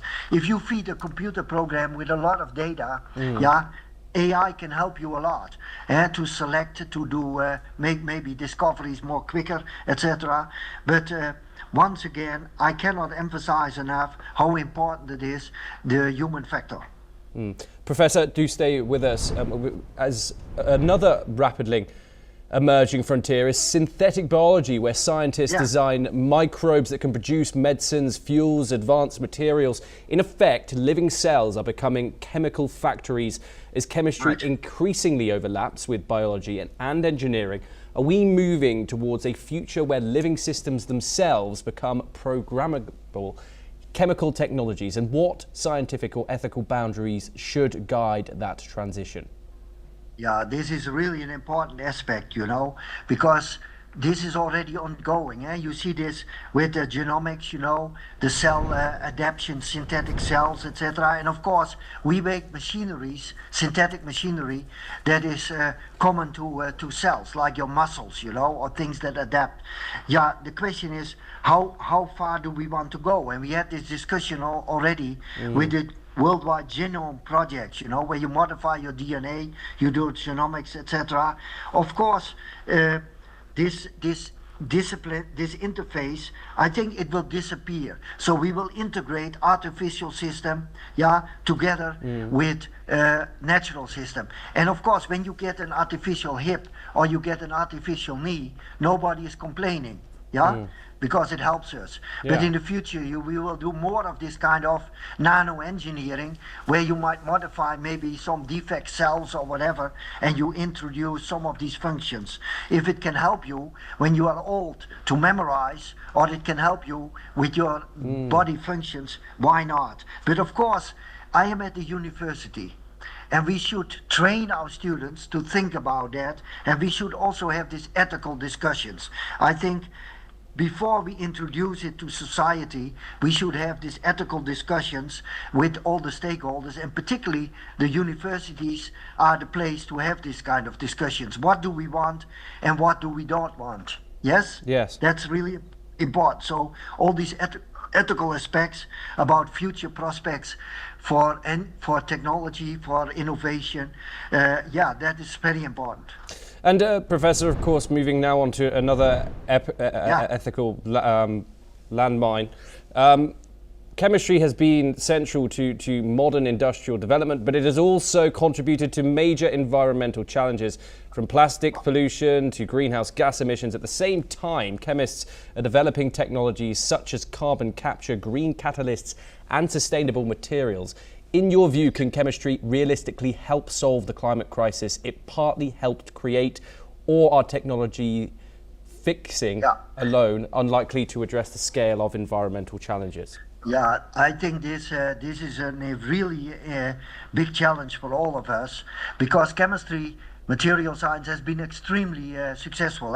Think about your cars, think about our pharmaceuticals, think about all our plastic materials, etc. But we also face a problem that we have to do it more sustainable. And I think these new technologies, to do precision technology, using nanotechnology, etc., using adaptive and responsive materials, help us to challenge, to solve several of these problems. So when you think about recycling, new materials, energy efficiency, yes, I'm really convinced that we need this kind of research, and we need it to help us to make a better world, where we can reuse our materials, where we can use them more efficient, also regarding energy use, and recycle materials, making better pharmaceuticals. I think this is all part of the future.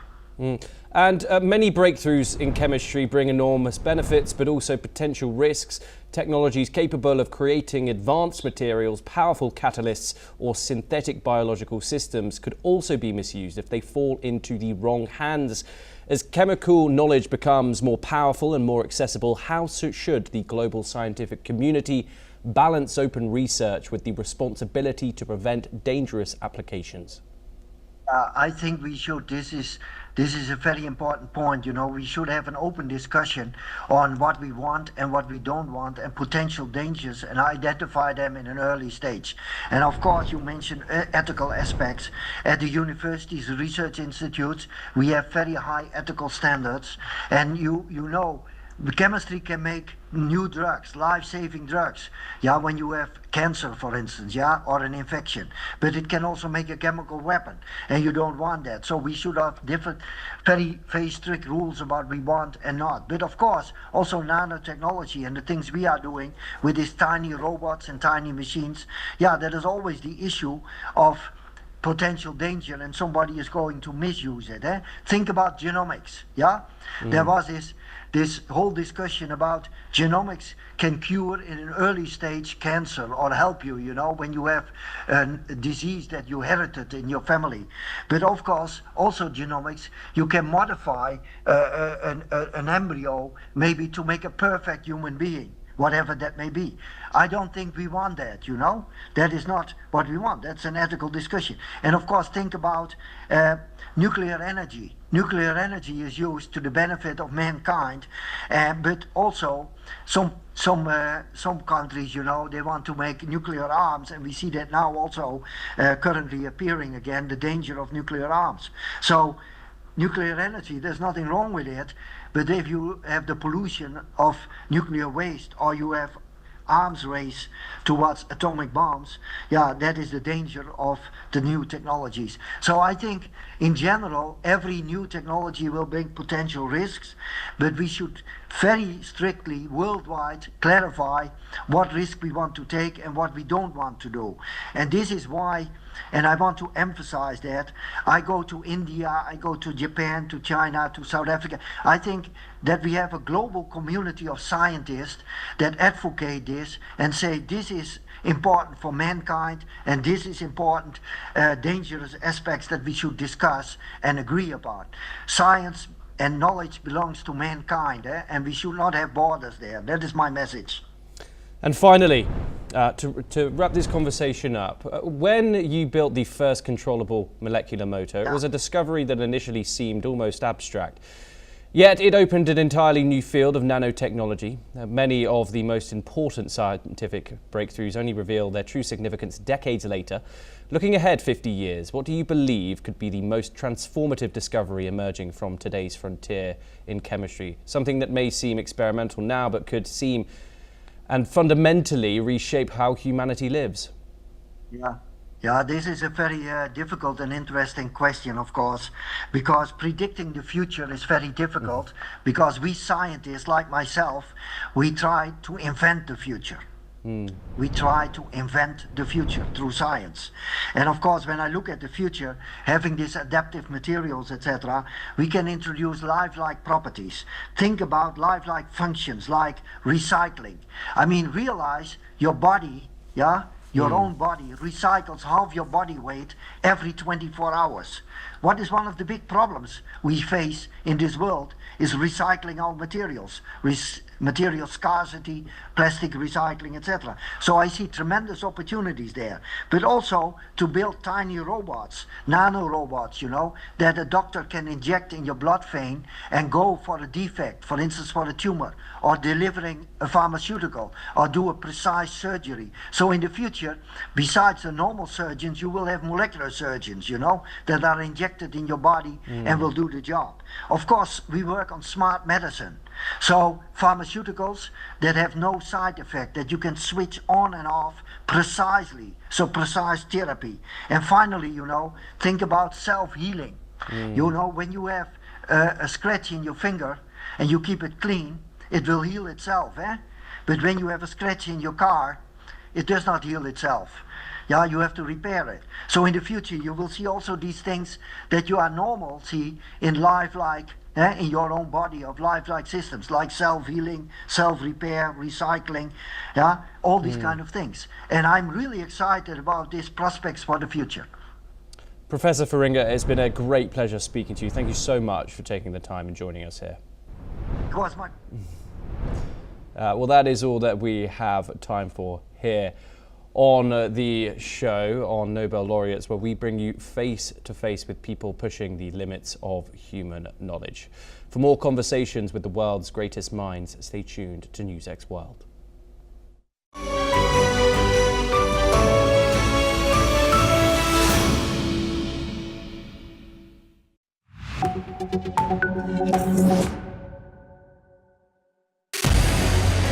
What we can do as the Interparliamentary Union to strengthen democracy, to promote human rights, to ensure that humanitarian law is respected. UN Security Council needs a makeover, a comprehensive reforms, and India deserves a position there, a role there. Prime Minister Modi during Operation Sindoor made it amply clear that war has never been India's choice. We are with the side of peace. We are neither neutral nor indifferent. We are with peace. We would have dealt with the US a whole lot on trade and those kinds of things, and that's not as certain these days. So we have to go back and look at our European partners, our Asian partners. An opportunity to exchange, to have a dialogue, to have a debate on a different perspective on finding the solution of the conflict.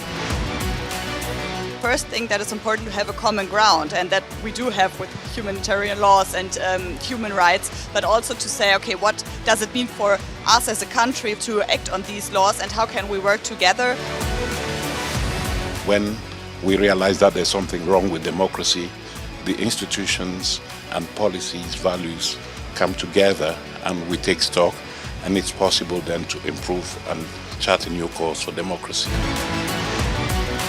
It's the people's right to self-determination, and if they want to be independent, they should be independent. We will not start a war against Greenland.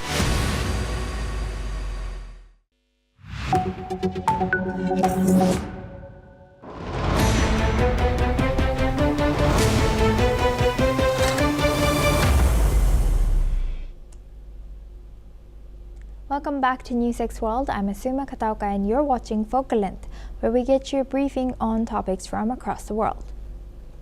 The war between Israel, US and Iran has entered a critical phase, with missile strikes targeting Israeli cities and Israeli airstrikes hitting military sites across Iran and Lebanon.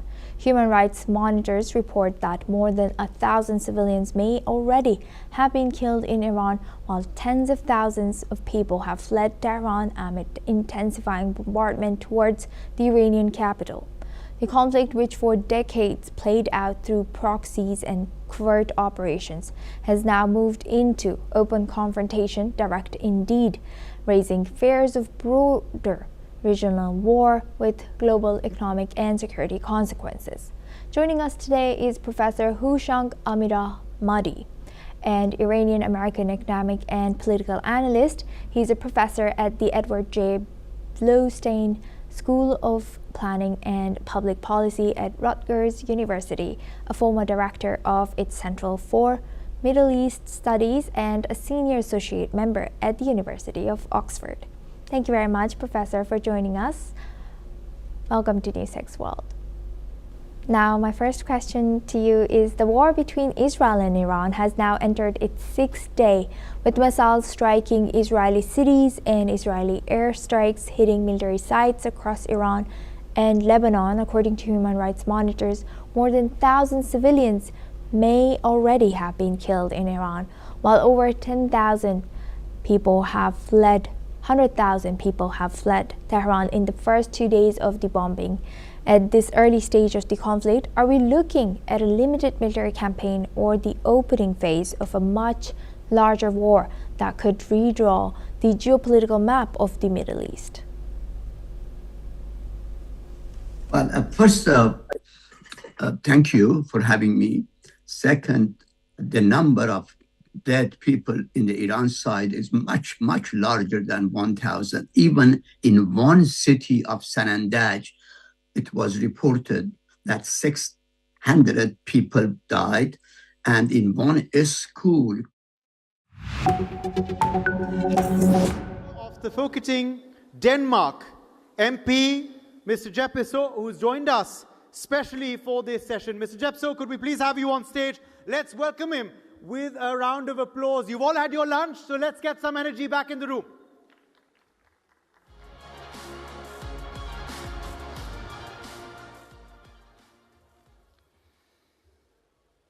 Thank you so much, Your Excellencies, dear colleagues and guests. It's a privilege to be here in New Delhi. If you want to understand our changing world and you want to see the future in full real time, there's honestly no better place to be than right here. Yesterday I was talking to a journalist down here called Adash. We were discussing the state of the world, and we got into the topic of freedom. He shared an Indian perspective with me, and I can't get it out of my head. He said, freedom should feel like stretching your arms wide open. You need space to unfold, to make your own choices and live with the consequences, as long as, of course, that your arms doesn't hit anyone else. But then he added, if you stretch your arms and instead of air, you hit a system, a state, an overprotective law, then you lack the trust. And when trust disappears, people rebel. That's a powerful warning to us. When I look at the global political landscape today, I see a worrying trend. We, the system, the politicians, are moving way too close to citizens' freedom. In our eagerness to protect them, we are standing in the way of their arms. We are here at NXT to talk about globalization and cooperation. Yet when we look at the most powerful tool humanity have ever built to connect us, technology, we see a massive global paradox. In too many parts of the world, we watch each other with suspicion. We suspect each other's technology of spying or stealing data. Instead of building bridges, we use new tech to build digital walls. Sadly, as politicians, we let fear become our strongest currency. We have lost faith in the common sense of our people. Here, many Western countries can and should learn from India. India has started a digital revolution in the recent years, but it was driven not by fear, not by losing control. It was driven by a desire to empower the people. When I walked the streets of Delhi the other day and saw a street vendor selling tea using a QR code on his phone, I see a society that embraces the future. You have built a digital infrastructure that allows the individuals to grow. You have given people room to stretch their arms. But in many other parts of the world, governments are acting like afraid parents. Let me give you an example. Let's rewind to when many of us in this room were kids back in the 70s and 80s. Back then, a playground wasn't necessarily a safe place. It was made of concrete, raw wood, and steel, sometimes a rusty screw stuck out of the slide. It wasn't designed to be flawless. It was designed to be used. And when we fell down from the top of the climbing frame, it hurt. We scraped our knees. Did we run home and sue the government? No. We put a Band-Aid on it. We wiped our eyes, and we learned a quick lesson about basic physics. Gravity always wins, so next time, hold on tighter. We learned how to feel the world. Today, playgrounds all over the Western world are covered in soft rubber. There are no sharp edges.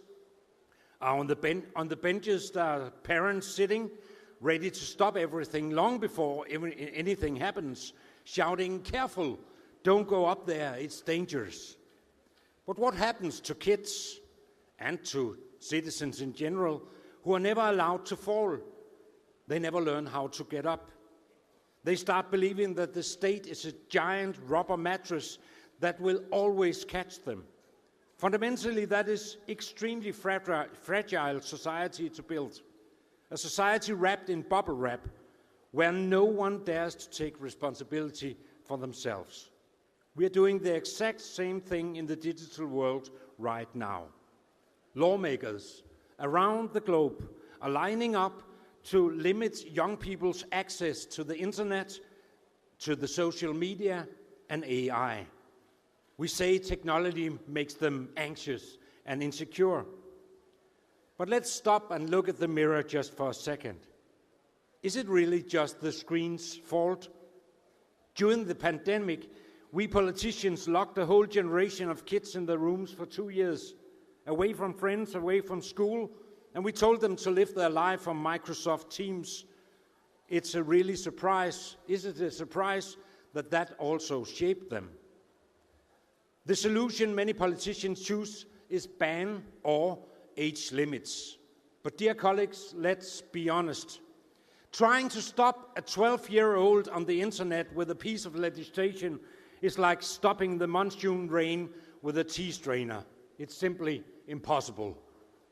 Here in India, you have a fantastic word, jugaad. It's all about finding a creative workaround, an unconventional fix to a problem. The children of the world are masters in digital jugaad. While we sit in our parliaments inventing complicated national laws to block access, it takes a 12-year-old exactly 2 minutes to download a VPN. One click, and their telephone is in Canada or Singapore. Suddenly, our strict rules are just a useless piece of paper. In fact, we actually make it worse. Because when you make something forbidden, you automatically also make it exciting. Try telling a kid 2 days before Christmas, you're absolutely not allowed to look under the bed. We all know what happens when we turn our back to the child. They look for presents. Our job as political leaders is not to take the phone away from our citizens or to censor their reality. Our job is to teach them how to navigate. We need to teach them that the internet is the world's biggest library. It's full of knowledge, global networks, opportunities, to prepare them for the future. And yes, we also have to accept that technology is also used for a lot of other things. The internet can be a place where you can waste 2 hours of watching videos with fat cats trying to jump from a table falling into a box. A place where people can invent 15-second dances like flush and so on that no one understands, like we don't get the 6-7. It's absurd, it's silly, yeah, but it's a complete waste of time also. But it's also human. We cannot and we should not never make laws against the human need to be bored, to laugh, also as something silly. The truth is, technology holds a magic wand that we throw away for poor fear. Yesterday I took a walk here in Delhi. I wore smart glasses from Meta with built-in AI. I looked at the sign in Hindi. I didn't understand anything. Asked the glasses what I saw, and a fraction of a second later, the translation was whispered directly into my ear in real time. Think about that. Never before in human history we had such a powerful tool to tear down walls that divide us. We can remove language barriers, we can remove distance, and we can share knowledge across the globe in a split second. We should be working together right now like never before. Instead, we are seeing wars around the globe like never before. We should be building the future together, but that requires us to let us go off control just a little bit. It requires us not to use our PowerPoint to point fingers to global partners, claiming we won't trust them or just because they live on a different continent. We do not create stronger or safer world by packing the globe into bubble wrap, bans and local laws. We do not win the future by letting fear sit at the head of the table. We must dare to believe in freedom. We must trust the common sense of our citizens. We must build a world where countries and people can stretch their arms wide open without hitting a wall of fear. And most importantly, we must give the next generation the freedom to fall, because that's the only way they will learn to rise again. Thank you for your ears, and thank you for hosting a great conference here in New Delhi.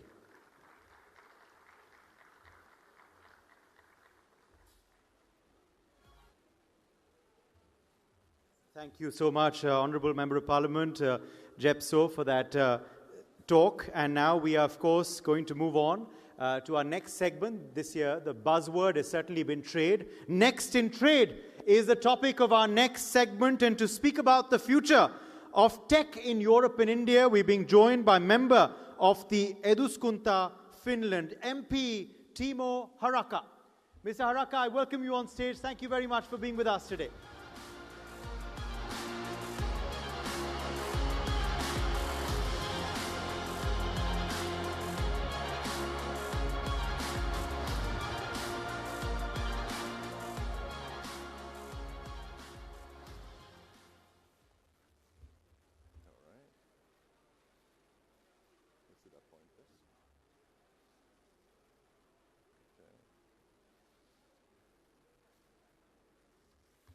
Ladies and gentlemen, dear distinguished guests, and dear distinguished friends, happy to be back in India. I left on Sunday, so I'm back after 4 days. I had the privilege of being part of the delegation of the President of the Republic of Finland, Dr. Alexander Stubb, on an official visit, including a very warm and friendly reception by the Prime Minister Modi himself. I have also had the opportunity to connect with all ministerial colleagues. And the Minister Goyal brings me straight into the pivotal, epochal moment in India-Europe relations, that is the free trade agreement that can finally unlock exponential growth in our trade and technology cooperation. In my book, which you can download in English for free at my website, I categorize 3 kinds of data capitalism. First is the American way of unrestricted capitalism, profit-making, and the second one is the Chinese way of state control and oppression.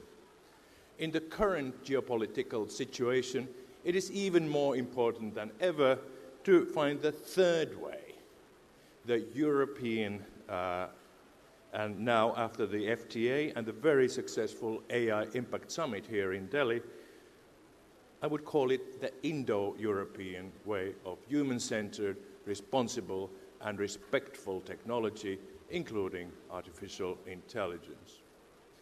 And I love to think that India and Europe are strongly aligned in the ethics of technology. We want to use AI to empower and educate, to profit all and not the few. In Europe, we are looking into ways to free ourselves from the American giant platforms and build what we call a Euro stack, all the way from messaging to cloud services. And we are inspired by the Indian experience of Aadhaar and UPI and the recently launched India Stack Global. And I think that the India AI Impact Summit slogan of people, planet and progress is much better for humanity than other three P words such as power, profit and privatization. Where could Europe and India collaborate? Here you see the only relevant map of the world, not according to landmass, but according to population, dominated by India. So if you wonder where my country is, so here is Finland. In the north, the size of about the size of Rajasthan, but population of only 5.6 million, hardly a suburb of Delhi. So, standing alone, Prime Minister Modi, our president said that the two of them together account for almost 1.5 billion people. But this scale gives you an idea what we should do. Finland is a very advanced ecosystem for cutting-edge technology and innovation. We have been invited to make in India and scale up in India. Not only the big Finnish companies such as Nokia and Kone, but startups like the satellite tech company Reorbit are planning to grow right here in India. Europe does not have the deep pockets of American investors, or should I say gamblers, that are inflating the current AI bubble by hundreds of billions. We have had to rely on public-private partnerships to build a robust data infrastructure, such as the European High-Performance Computing Consortium, whose most powerful supercomputer resides in northern Finland in the remotest location. Because of the cool temperature, it's also one of the greenest. Its annual electricity bill is some $50 million cheaper than that of the rivals. Real-life applications of AI need zero latency, high-performance connectivity, such as 6G networks, where Finland and Nokia are world leaders. As a former Minister of Transport and Communications, I'm adamant that there will be no autonomous vehicles without advanced AI, edge computing, and zero latency 6G communications from the vehicle sensors to the AI command. And the next step is quantum. I'm proud to be an advisor for quantum company IQM, soon to be listed on NASDAQ, which has built more actual up and running quantum computers than any other, including big American companies. That's our previous President Niinistö on the lower right corner. And finally, it's not only about bits and immaterial digital impulses. AI and robotics are here to solve real-life problems, such as green energy transition, waste management, pollution and congestion. And here's a Finnish innovation. In the city of Espoo, which being an IT capital is also the Indian community capital in Finland, already 40% of heating of buildings and homes comes from the excess heat of data centers, totally emission-free. As important as technological advancements are, I would like to leave you with a political, even geopolitical note. What do we want to do with artificial intelligence? We can use all the world's electricity to optimize cat videos in social media feeds, or we can use AI to serve humanity and help solve the biggest planetary problems. So here is a sobering questionnaire from G7, the world's 7 leading economies, or old world powers, the West plus Japan. 2 years ago, these rich countries were asked to name 5 best opportunities for generative AI from a pre-populated list, ready-made suggestions. So 7 votes is then the maximum, and all of G7 countries voted for productive gains and business innovation. 5 of the 7 wanted to help solve climate crisis. I don't know what the other 2 were thinking.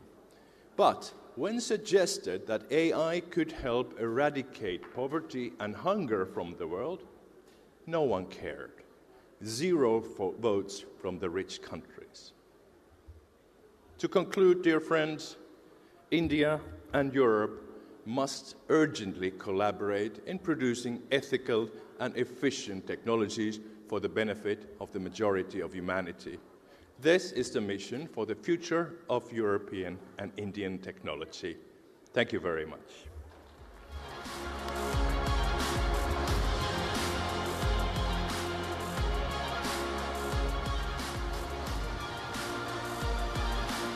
Thank you very much, MP, Mr. Haraka, for that talk. And we now continue this conversation in this segment of Next in Trade. We're now going to be speaking about another region, ASEAN. And to speak about digital integration in ASEAN and beyond, we are very privileged to be joined for a special address by His Excellency Chanthavong Senematmontri, Member of the National Assembly of Laos.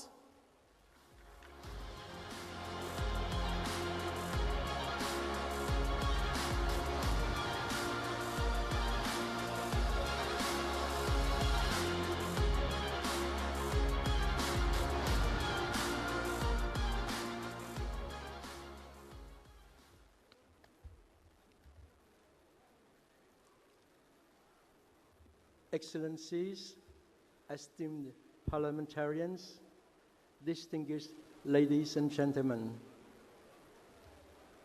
Namaste. It is my great honor and privilege to participate in the NXT Summit 2026 and to address this distinguished gathering under the theme Digital Integration in ASEAN and Beyond. Allow me to express my sincere appreciation to Honorable Kartikeya Sharma, Member of the Rajya Sabha, the upper house of the Indian Parliament, and the organizer of NXT for the kind invitation and warm hospitality extended to the delegation of the Lao People's Democratic Republic. Today, as a member of the National Assembly of the Lao People's Democratic Republic and as part of ASEAN family, I am pleased to share ASEAN's experience in advancing digital integration and to reflect on how our region can contribute to a more connected, secure, and inclusive Indo-Pacific digital future. ASEAN stands at a pivotal moment in its digital journeys. Over the past decade, our region has transformed from a rapidly growing consumer market into one of the most dynamic digital economies in the world. Digital technologies are no longer peripheral, they are central to economic resilience, social inclusion, and sustainable development.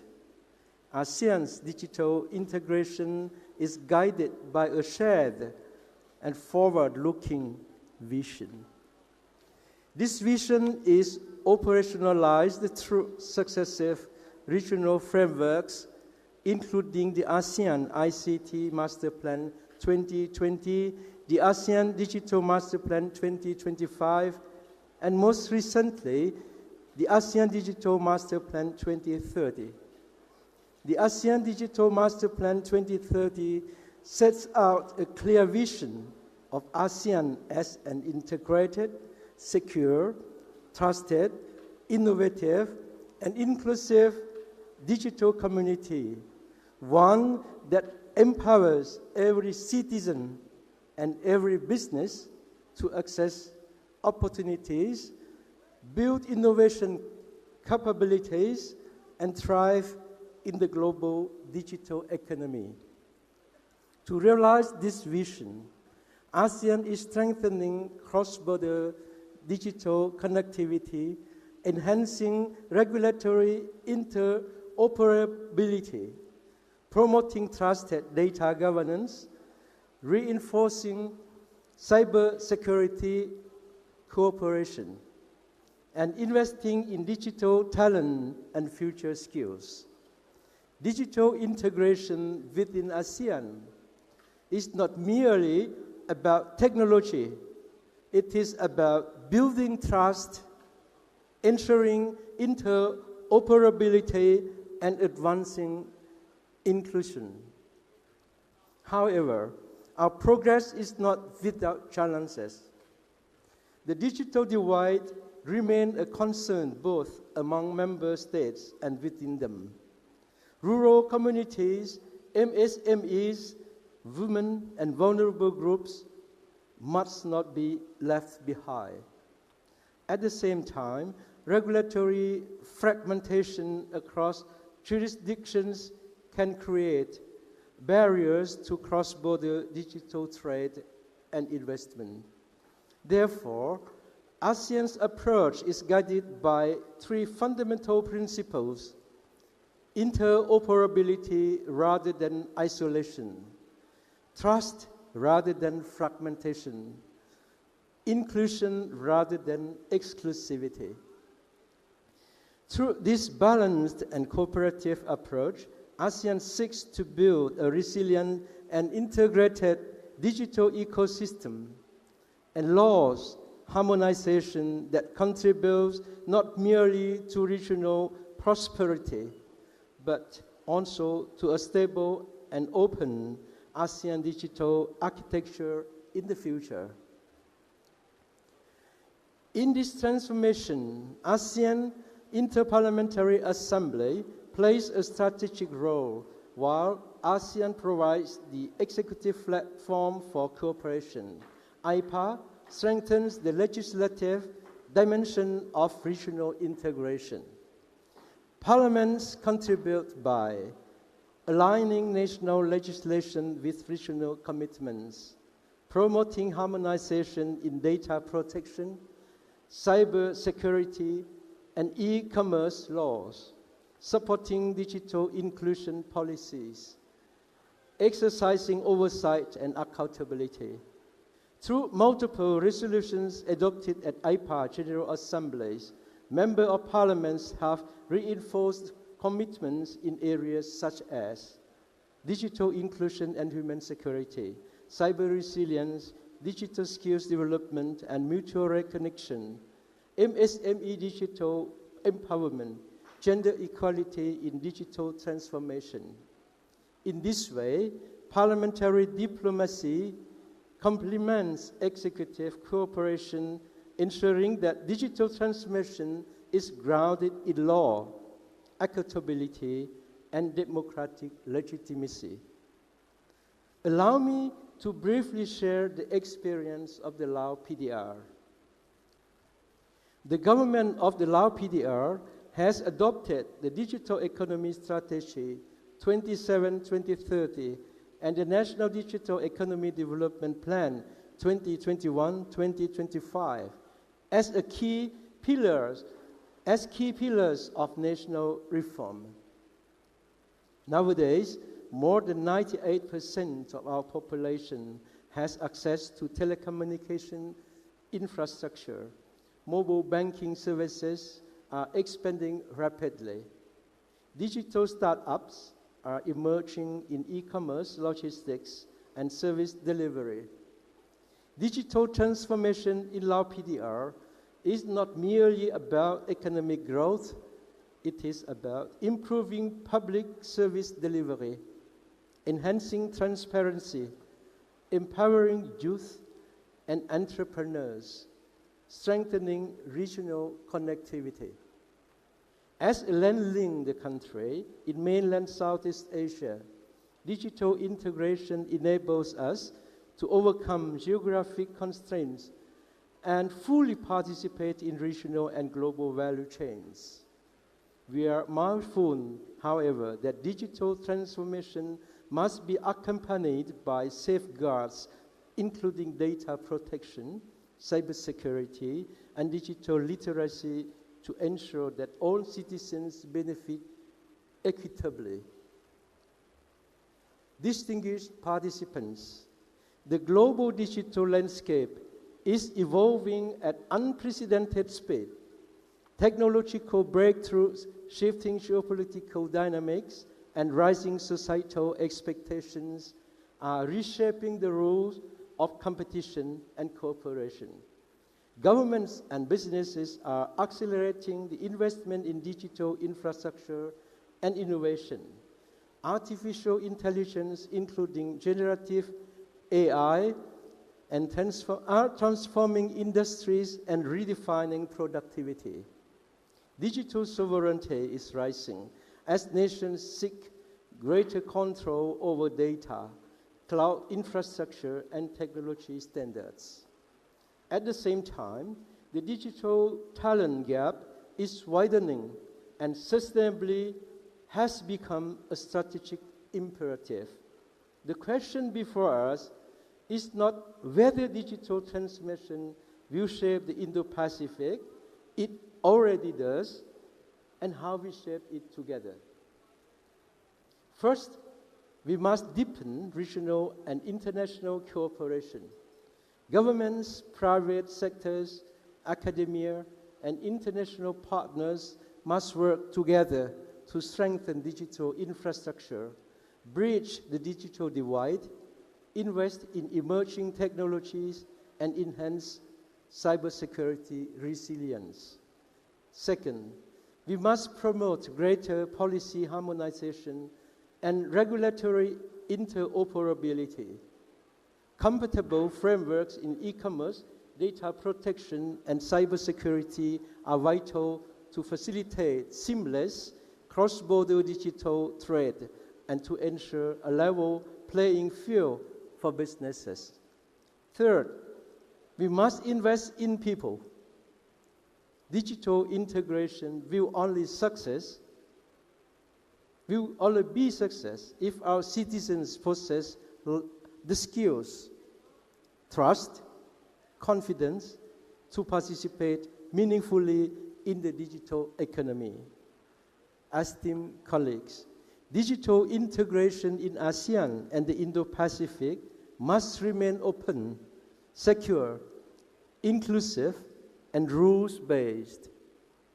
If we work together, digital transformation can become not a source of fragmentation, but the foundation for shared prosperity and regional stability.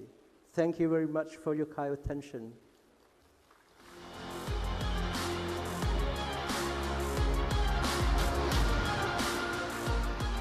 Thank you very much, Honourable Member of the National Assembly, Lao PDR, for your very interesting and, of course, an enriching talk there. Okay, now for a special presentation next at NXT 2026, I would like to invite on stage Group Director General for AM Trust, Dr. Ramesh Kausi. Let's welcome him with applause. Dr. Kausi, I invite you on stage.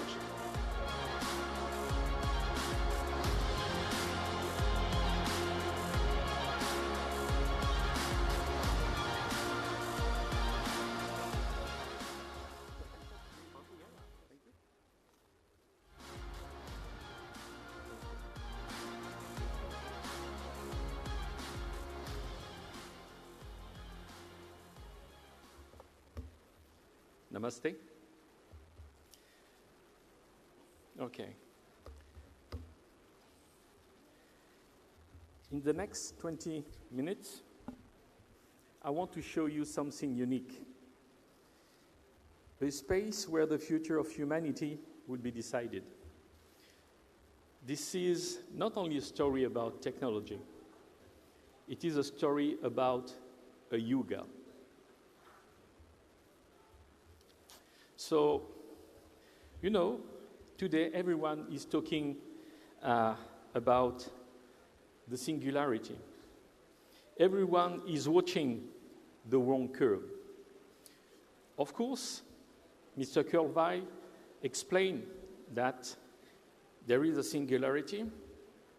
We saw a million of people adopting LLM, ChatGPT. We saw enterprises willing to integrate Gen AI. We know that AI capacity is doubling very fast. We also know that very soon we should have, in the next decade, AGI. All these things are real. This is true fact. But this curve does not describe elements that are nevertheless very important and do not show, very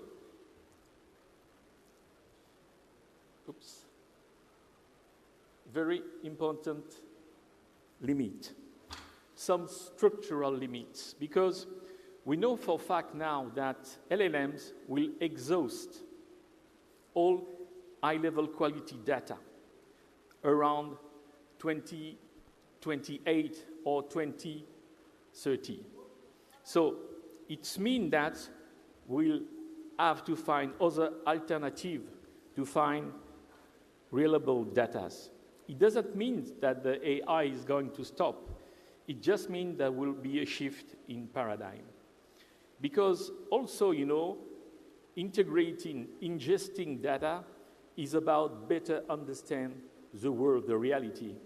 And unfortunately, LLMs sometimes hallucinate. This is a major issue. Because if hallucination is still there, confidence will not be developing. So we know that there will be some limitation also on the architecture of the existing AI. And even the co-inventor of the convolutional networks, Yann Lequin, a French guy, by the way, and I say a great hello to France because I'm also part of this region. But he said that using LLM is going to be more and more insane because we'll have some limit and will not be able to produce and to execute reliable actions. But another very important factor,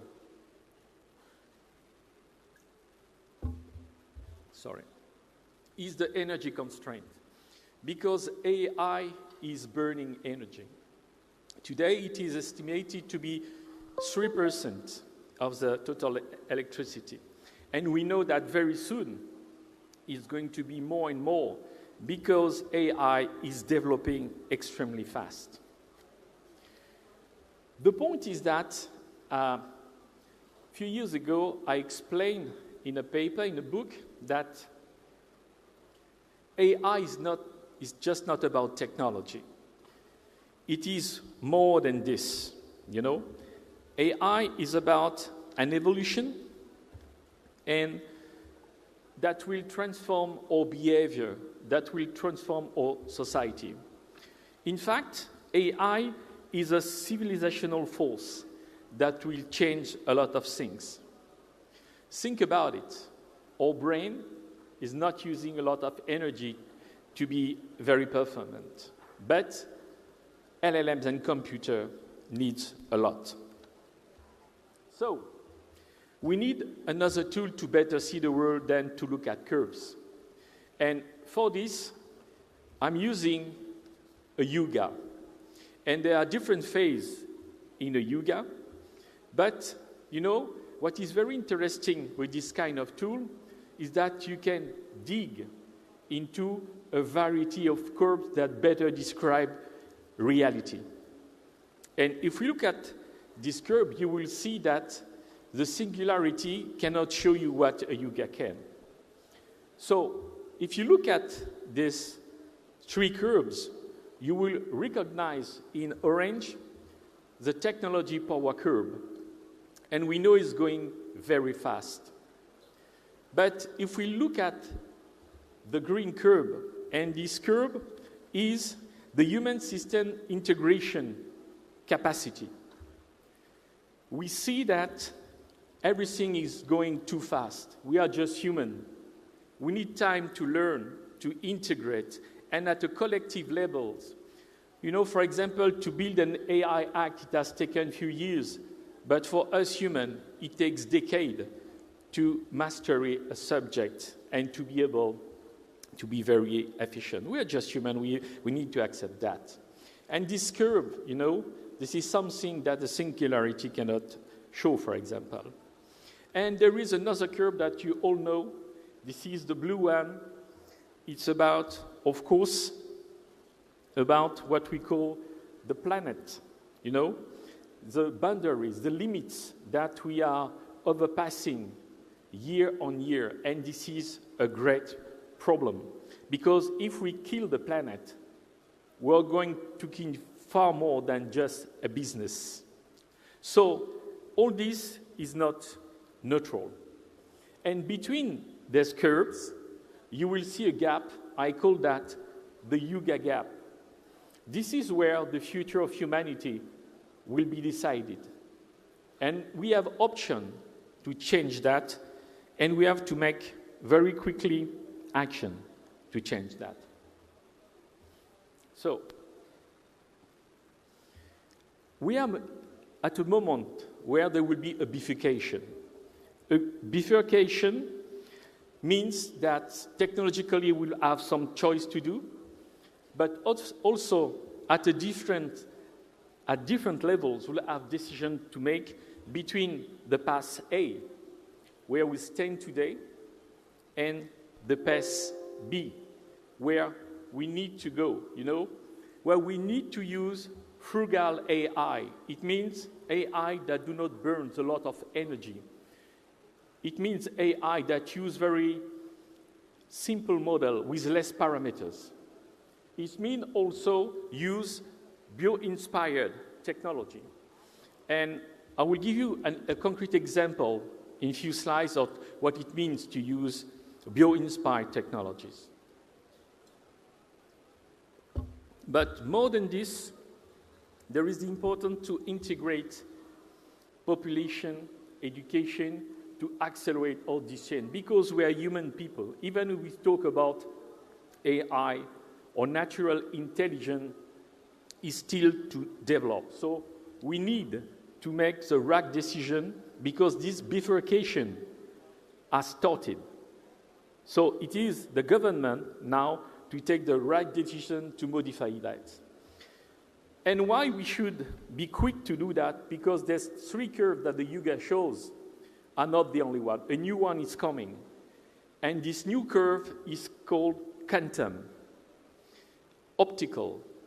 All this is extremely serious. It will accelerate, of course, the bandwidth, the internet, we know that, but also it will give path to new kind of AI, neuromorphic, for example, AI, new neural network, quantum neural networks. So all this is extremely important to see. And this technology will impact also AI capabilities. It means that, again, we are going to reinforce a very dangerous cycle if we do not master all this.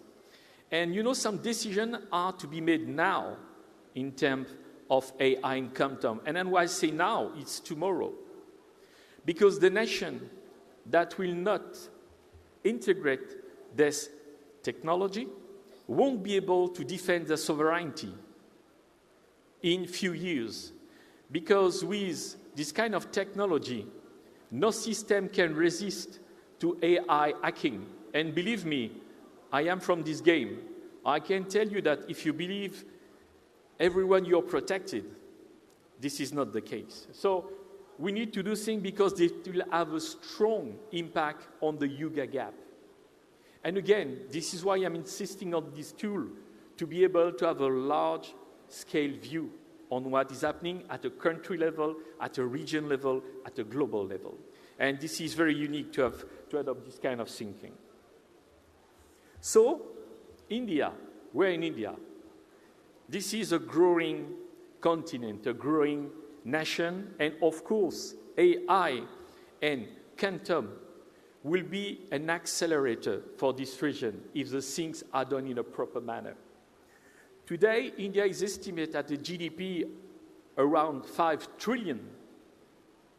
This is fantastic, and congratulations to India, because now officially India is number 4, in this race, for success, to counter poverty, to have a better quality of life, for health and so on. Congratulations. But in the coming decade, India is expecting to grow and to have a better ranking in this course.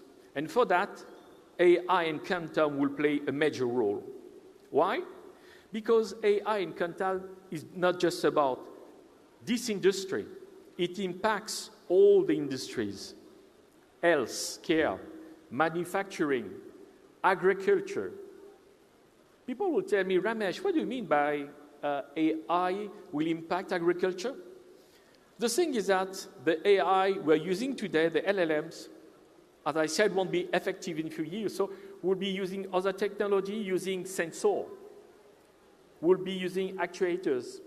We'll be using other electronic components that will produce more reliable data for us humans to better understand the world and then make good decisions and avoid the hallucination factor or diminishing it by a factor of 10x, 100x. So it is extremely important.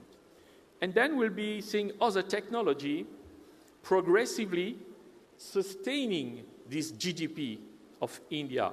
And India then has a major role to play, because we know that India is a country for science and technology. So this curve also is very interesting to watch. So, because we love India, we believe that India has a major role to play because they are very good in science, in mathematics, in ICT, but also because India has frugal infrastructure. Frugal is the right thing not to burn energy. And if we're able to have performance, efficiency, this is the combination we need. So this is why India is very good positioned. The mentality is already oriented on frugality and adaptation. The mentality is adapted to frugality by design. And this is something very important.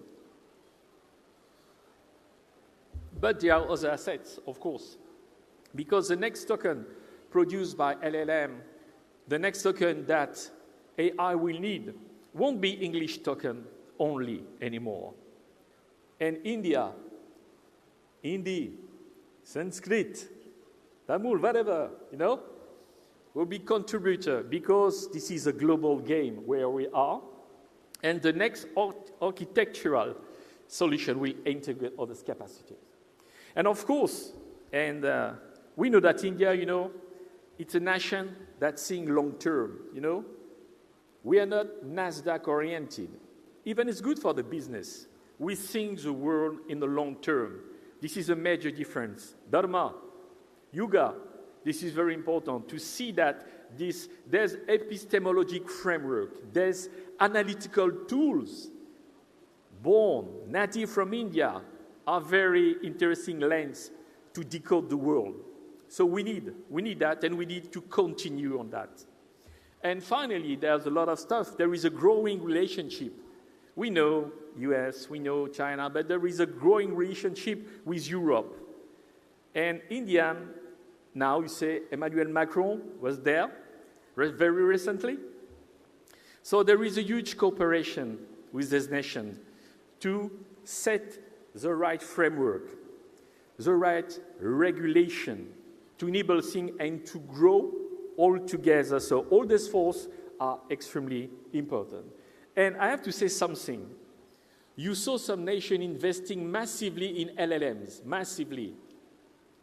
And when LLM collapse, it means, what do we do with these trillions of dollars that we have invested? And if I'm not wrong, and believe me, lots of experts, it's not just about Dr. Ramesh Kasi, believe next AI is not LLM. So what does it mean for the finance? What does it mean for the investment? So this is a good momentum for India to now enter into the game. But we have another secret invisible asset. We have this Indian diaspora. Extremely important. You know why? Because we have people that love India, that are working everywhere in the world, that are developing technology, that are in R&D, research and development. And you know, 10 years ago, I've invented a fantastic robot gifted with the first bio-inspired AI, a neuro-inspired AI. We were, let's say, 10 years in advance to what the world is going to do now, meaning use bio-inspiration, integrate bio-inspiration capacities. I'm just one person. I'm nobody. I'm just Ramesh. But there's a lot, thousand of people like this that love to learn, that learn to create, to invent, to develop systems that is good for the people, for the planet, for the business. We're Indian. This is embedded in us. We love to learn from the nature. We love to learn for the flying bee because when we translate that into algorithm, it gives amazing navigation capability without burning a lot of energy. This is 100% concrete. It has happened. I presented that, and it is just good experience to see bio-inspiration and frugality. And I put that in some papers in a French journal called Telecom, thanks to them, because they are supportive this kind of desire to contribute to the world and the nations. So this habit to think the future might be useful when now it is a timing to implement, when now it is a timing to guide, to give direction, to avoid to lose time, because as said, the timing is now to change things. You are informed. So, the choice we'll make will define the curve, will define the next yuga, will define the magnitude of the yuga gap. And as said, technology will be there, technology will be important, but also people are important, but also governance will be very important because regulation more than ever is needed because if not, we are simply going to lose our humanity. And for people, when you say losing humanity, say, oh, it's a theory, it's a philosophy. Believe me, when system learns you, when they drink you every day, they can easily become you. And it's also reality today, and it's going to be amplified. And of course, I hope I don't have to explain that our planet is extremely important. So it is a very important moment for India to show its leadership. Number 4, tomorrow number 3, who knows, number 2. But all this is about leadership, making decisions, and it's time to show leadership in AI. And I just want to repeat that, leadership in AI. We heard about leadership at the left, we heard about leadership at the right. It's now good to see leadership at the center with the Indian way, with the Indian thinking. Thanks a lot for your attention.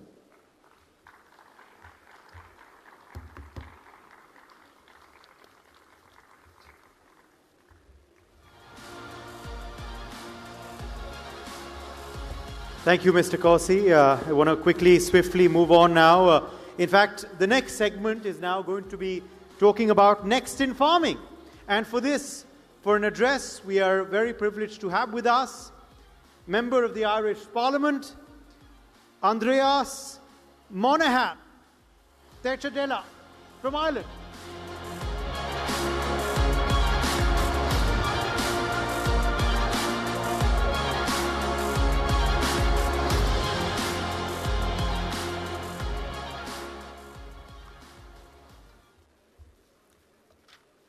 Thank you. Thank you, ladies and gentlemen and distinguished guests, colleagues and friends. It's a wonderful privilege to be here with you in India at this important global discussion on the next in farming and in generational renewal. It's especially meaningful that we meet this year in the International Year of Women in Farming, and an opportunity to recognise the women who have always sustained agriculture and who will be a central part of its future. Before I begin, I just want to draw your attention to something interesting, just a quick story, because on the way to the conference here, I travelled to the airport with my son. I'm not sure if many of you have family yourselves, but they grow up really quickly. They do. And from there, picking them up, suddenly they're up here, they're taller. And interestingly, Irish men today stand 11 centimetres taller than their grandfathers and great-grandfathers at the foundation of the state just over 100 years ago. 11 centimetres taller. And that's not any genetic wonder or anything. It's simply about having the right food at the right time when their bodies are growing. Food shapes our bodies, our societies, and our futures. And it reminds us why agriculture, one of humanity's oldest professions, remains one of its most essential. The techniques developed thousands of years ago still form the backbone of global food production, and newer techniques from GM to vertical farming, they'll augment those practices, but not actually replace them. Ireland, we're a smaller nation, just over 5 million people, and yet we export 90% of the food and drink that we produce. Last year, that was valued to us at over 21 billion euro. We're one of the most food-secure countries in the world, and we play a significant role in feeding many, many others. But food security is not something any nation can take for granted. The World Food Programme defines food security as having access to enough safe and nutritious food for normal growth, development, and an active, healthy life. Ireland's food system, we're deeply integrated into the European Union, and our TAGASC, our national body for research, they focus in on the way that we're a large net exporter of temperate agricultural commodities, especially in dairy and meat, that we produce far more of these foods than we consume, and yet we're net importers of fruit and vegetable. Our food security is strengthened by the EU single market, one of the larger, most stable and most diverse food systems. And it's why free trade, not self-sufficiency, is the foundation of modern food security. According to Global Food Security Index, global food security is falling. Food is becoming more expensive. Gosh, we know that when we do each week in our shopping. The gap between secure and insecure nations, it's widening. And 8 of the top 10 most food-secure countries are in the European Union. Ireland ranking 2nd in the world. But even in Europe, risks are growing, perceived and real, assessed as cybersecurity threats, animal diseases, high input costs, tighter margins for farmers, and food affordability pressures. Our food security is becoming more fragile, even in wealthier regions. Despite our export strength, Ireland faces several vulnerabilities.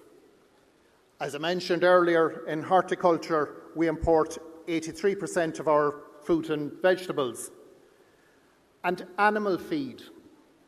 Ireland is only 36% self-sufficient in animal feed. We're heavily reliant on North and South America. And like so many other of you here listening, climate and environmental pressures are impacting globally. Soil degradation, extreme weather, flooding, plenty of examples. But also in Ireland, market pressures such as 90% of our retail market being controlled by 5 major retailers, and rising energy and labour costs squeezing growers. But without doubt, one of the biggest challenges, and it's not unique to us, it's in your country as well, it has to be generational renewal. Ireland has less than 4% of farmers under the age of 35, and the average age of a farmer is nearly 60 years of age. And that pattern is repeated throughout developed countries. Austria is a rare exception. Younger people have so many more career options than ever. And why would they want to do the heavy physical work of traditional farming when they can have a predictable paycheck and a possibly 9-to-5 job? And this is where public spending and public policy really becomes critical. Ireland, we established a commission on generational renewal to address the challenges. And later this summer in July, we'll host a major EU conference on generational renewal. And that's to bring together farmers, policymakers, researchers, and for sure, younger people to shape the future of agriculture. Public policy must support early successional planning, land mobility, tax incentives for younger farmers, collaborative models for farming, education, and support for women entering or expanding their role in farming. Succession, it isn't just a legal process, it's a critical cultural one. And families need the support and the direction to have an open conversation about the farm and its future. Later this year, Ireland will assume the presidency of the Council of European Union, and that will be at a decisive moment for agreeing the Common Agricultural Policy, or the CAP. And that presents a rare opportunity where Ireland will be able to shape or have a stronger input shaping Europe's food production strategy, supporting farmers, innovating funding, and generational renewal policies. The decisions made under that period of presidency will influence European agriculture over the next decade. As I mentioned earlier, this is the International Year of women in farming. And it's hugely important to recognise the role women play in running their farms, managing the finance, care for livestock, sustaining rural communities, innovating in agri-tech, leading research and policy. And yet, despite that, the barriers that they face in land ownership, access to credit, and even in recognition. Public policy must ensure that women have an equal opportunity to lead the farms of the future. Later this week, we're going to see further on India's space programme and a reminder of humanity and the way it's looking forward beyond the Earth and pushing out the boundaries.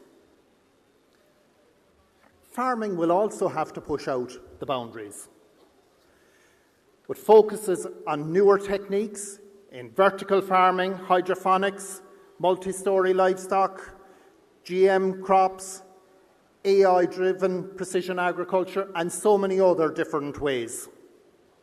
These innovations can help us to feed a growing global population.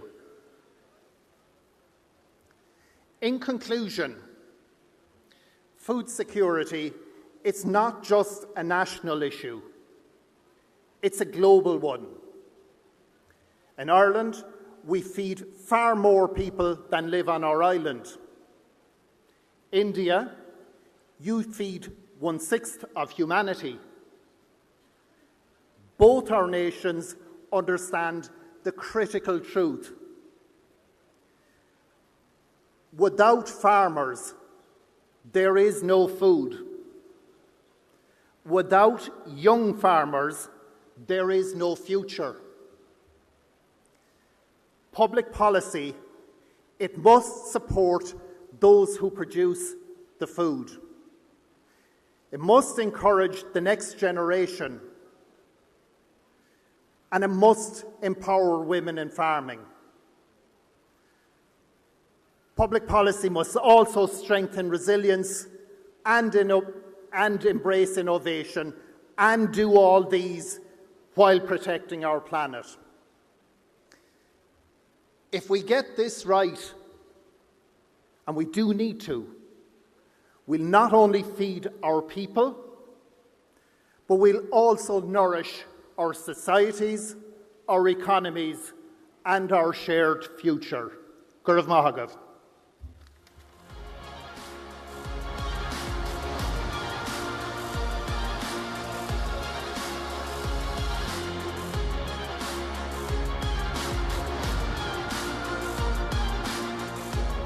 Very much. Sentiment for young people in farming is something we can share right across the world. With that, ladies and gentlemen, we move on to our next session, which is next in mobility. My colleague Uday Pratap Singh is going to be in conversation with Mr. Aditya Goyal, who is the Chief Strategy Officer of Bhago Mobility.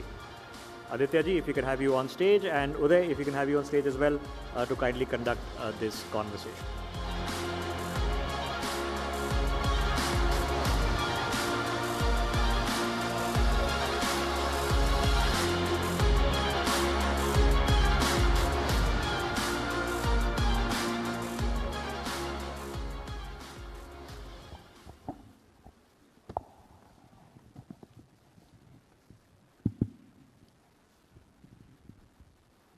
Hello and welcome to those of you joining us for this session, of course, physically here in the National Capital, and welcome to those of you watching us on television and on our digital streams in this next session at NXT 2026. We are very happy to welcome back Aditya Goyal, Chief Strategy Officer for Bhago Mobility, who were with us, of course, at the first edition. So thank you very much for your support, and good to have you back, Aditya. Thanks, Uday. It's great to be back here. Thanks, Karthik. Thanks, ITV. And it's a great pleasure to be back. Let me begin by asking you, since we are, of course, talking about, futuristic issues, and one big sort of trend that is going to emerge in the future is sustainability. We already are getting more sustainable, and it is really becoming a necessity rather than just a choice. How does Bhago then enable urban intelligent sustainability? Yeah, thank you for the question. If you look, mobility is not one topic. I think it's a combination of how it is delivered. So if you look at it like a layer of soil, we're just talking about agriculture there. So the bedrock is the hardware, which is the vehicle itself. And then you go on top of it. Then there is the infrastructure that enables that. So that could be the swapping stations, the charging stations, the hubs. Then there is the orchestration of that. That is the fleet management, microfinancing, and that stack. And then there's the consumer layer. So Bhago enables this on a tech platform by combining with people who are dealing with the consumers like a Rapido and an Uber. So yeah, so sustainably delivering clean energy, clean vehicles, microfinancing it, enabling that to happen on a tech platform. In Delhi and Bangalore, it's already on, and Bombay is next. Sustainability, of course, is a buzzword, but so is collaboration. And we are seeing, of course, more collaborations now between Indian and foreign companies. In fact, today as well on this stage, we've seen a lot of collaborations between foreign members of parliament and Indian members of parliament. Now, one collaboration that I want you to talk a bit about is Bhago Mobility's collaboration and Bhago Mobility's partnership with Honda. What does this entail? Why did you partner with them? And what's happening? So I'll take this question on 3 levels. One is India and Japan. We believe that India and Japan are strategic partners. And I think since Modi-san and Abe-san together envisaged path together, I think a decade and a half back, we've been strongly strategic in terms of our alignment. So naturally so, India and Japan. Then moving forward from that, Bhago and Honda, in terms of hardware, we believe Honda has the best hardware in the country and in the world actually, in terms of the vehicle systems, their engineering produces the best kind of hardware. So we believe that partnership with them and modern, which is our background, has worked with Honda for 2 decades. So we understand that their engineering, we understand their ethos. So the vehicles from Honda, the 2-wheelers, are going to be deployed on this platform and get enabled to use for urban mobility and through microfinancing, get the gig workers on it and deliver. I can also see the Indian and Japanese flags that you've got on. Got to represent, right? Yes. But are you bullish about India-Japan ties and India-Japan collaboration in general as well? Yes, completely bullish. And I think they are too. So we have a skill set that's complementary. They have an aging population. We have a young population. They have a lot of discipline in their civil society. We lack that, unfortunately, currently. They have tech. We have markets. They have capital, we see capital. So I think it's a marriage made in heaven, and we see strong partnership going forward. Even on the swappable side, there were many discussions and many possibilities, but we chose Honda e-swap system as the backbone. So already in metros in Delhi and Bangalore, we've laid out these swapping stations throughout these metros to enable. So for example, just going back to the first question and answering the second one as well. So a metro moves the city, but maybe Bhago completes the journey. Yeah. Okay. Since we are picking up all these trending topics, another has been on gig workers. And we, of course, have done shows on NewsX as well on gig workers and their rights, etc. But battery swapping, how has this impacted the life of gig workers? Thank you for this question. It's a very important one, actually. So how energy is delivered at demand is the discussion. So that becomes very tedious with different kind of charging systems, with different kind of electricity grids, with different kind of laws. How do you scale and how do you enable a concept that can work for the entire country? So we found battery swapping networks established throughout the country at key locations would be the best possible use case for a B2B application, where B2B application is where you're enabling somebody to provide a service, like a gig worker. So uptime is, of course, one. Then these batteries, after their first life, can be used for inverters at home. So we are already powering, Honda eSwap Sun is already powering these second life batteries to light up shops which don't have electricity, for example. Kids can read and write at night with this power. So this will come back into circulation as second life. So we believe that this swapping is the best way to control uptime, to manage uptime, and that is the key to our success. Final question then to you, since of course this session is titled Next in Mobility. What is the way forward in mobility? That's a big question. I can just answer it from the 2 cents that I know. Next in mobility is huge. Next in mobility includes even powering vehicles from cow dung. And we're trying to have the Prime Minister and the country is focused on delivering even fuel through cow dung and running it through the CNG outlets. But there will be a future where there will be autonomous vehicles very soon. There will be a future where the vehicles will be selling electricity back to the grid, powering the grid back. If not the grid, at least emergencies can be used. Electrical emergencies can be used. Like, for example, we have a war right now. And this is an uncertain world where it can happen anytime. So this is ready to use energy available. So I think that usage into civil life will grow. And with this, we'll have many more possibilities and opportunities arising and less dark time. Maybe. You know, that's an interesting point to make, because right now there's all this talk about energy supply uncertainty. So for that... Yes, so if for at least a short period of time you have that covered. So if there is an emergency, it can cover that. So that's a very critical point going forward, and I think that will happen pretty soon. And it's already happening. Like, for example, the second life of these batteries going back and getting used for villages where there is no electricity. So it enables lives, it tries to provide an uptime that is world-class. So I think it's the way to go, man. Well, thank you so much, and wishing your group, of course, all the very best as you continue to stride forward in this sector. Thank you very much, Aditya Goel, for joining us at NXT 2026. Let's have a round of applause for Aditya Goel, who joined us in this session, Next in Mobility.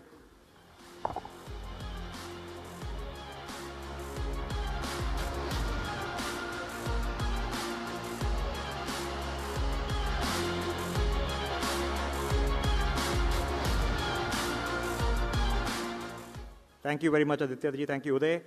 Without further ado, let's call on to this podium His Excellency Professor Anil Suklal, the High Commissioner of South Africa to India. Your Excellency, please.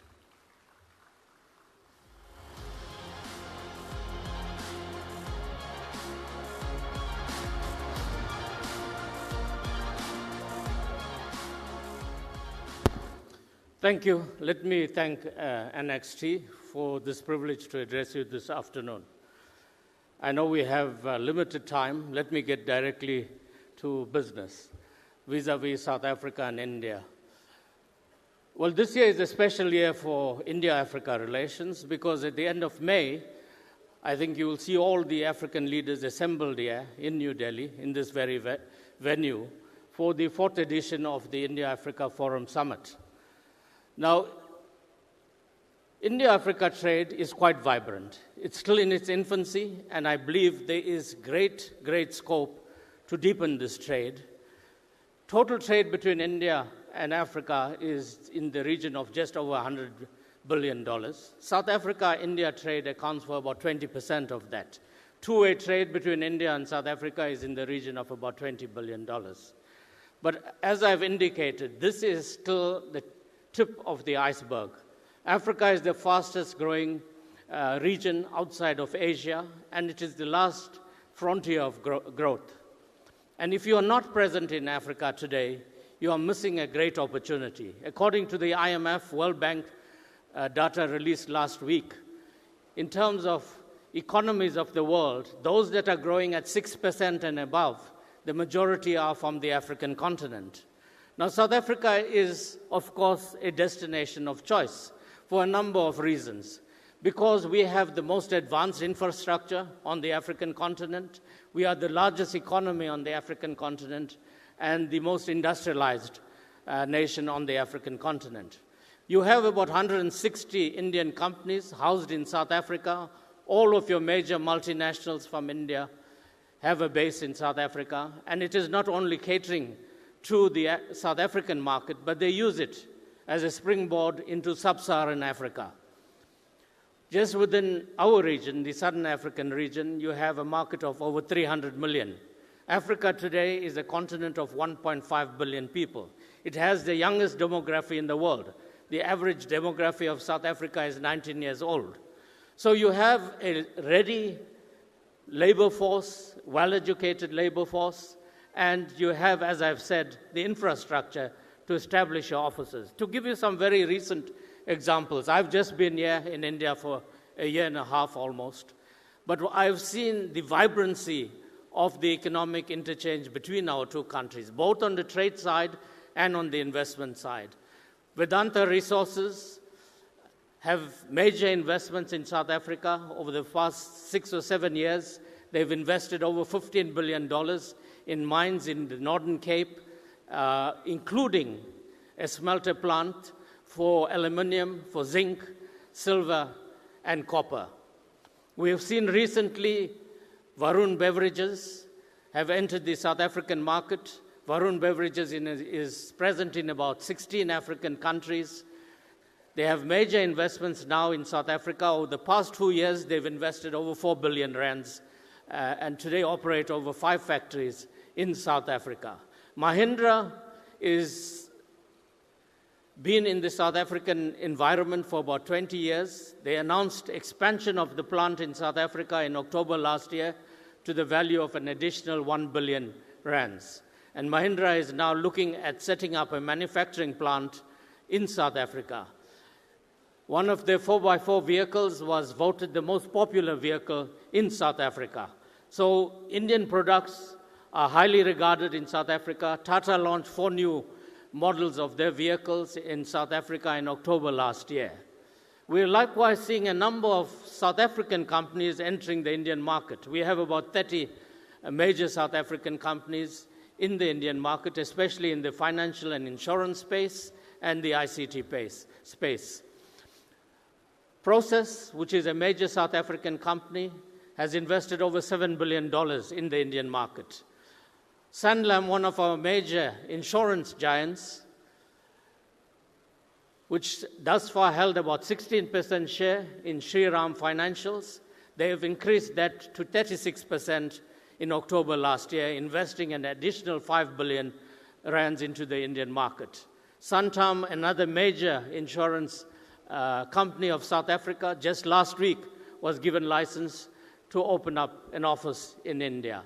De Beers, our mining house, the diamond mining house, has offices and have been present in India for a number of years and doing very well. So we have identified about 5 or 6 key areas for mutual growth. These include infrastructure and the mining sector. South Africa is a mining country with vast experience. Green energy is another area where we believe we can cooperate closely for mutual benefit.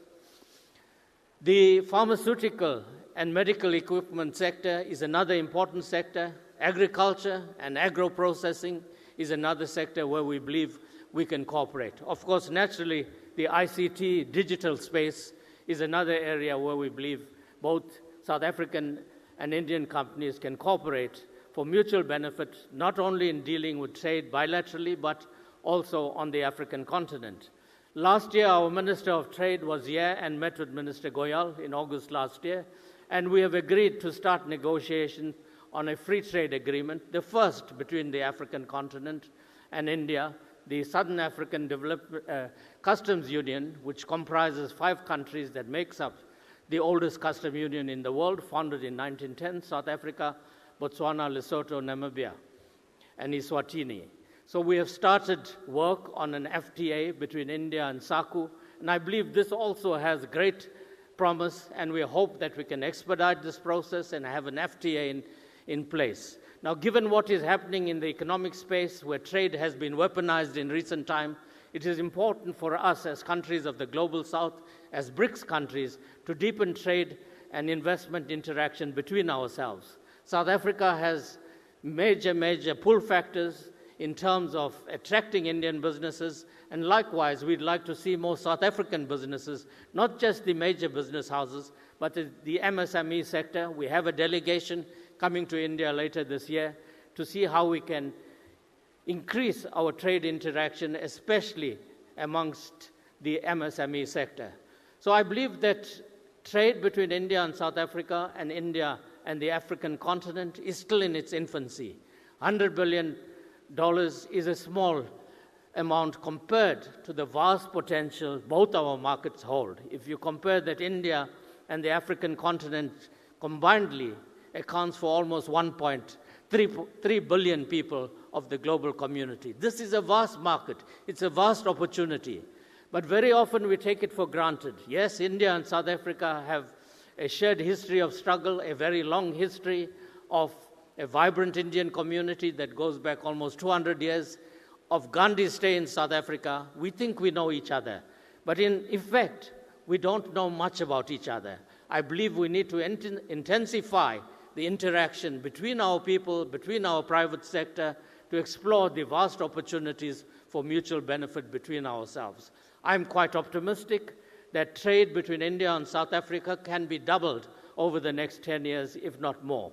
And trade between the African continent and India can more than double over the next 10 years if we give it the necessary attention and we take advantage of the vast opportunities that lie before us. Thank you so much for having me.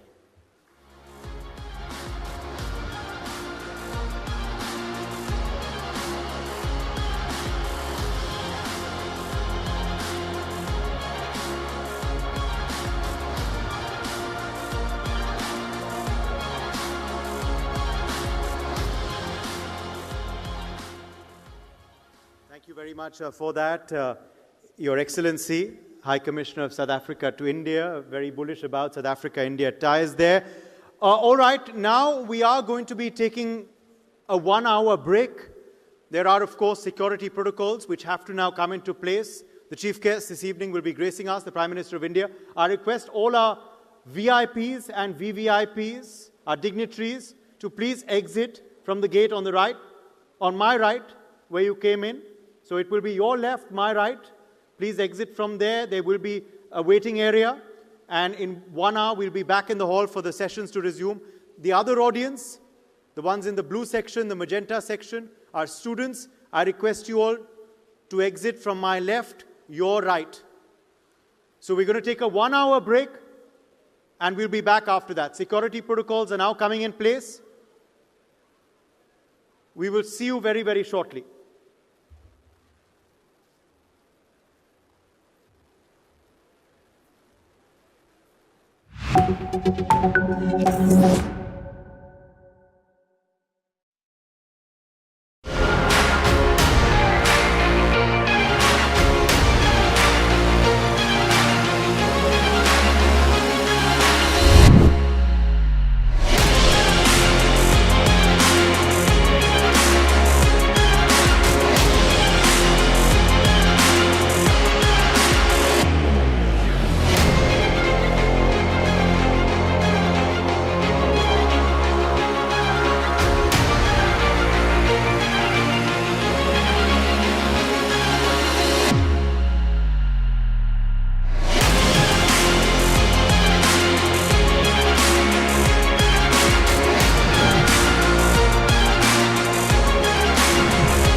What we can do as the Interparliamentary Union to strengthen democracy, to promote human rights, to ensure that humanitarian law is respected.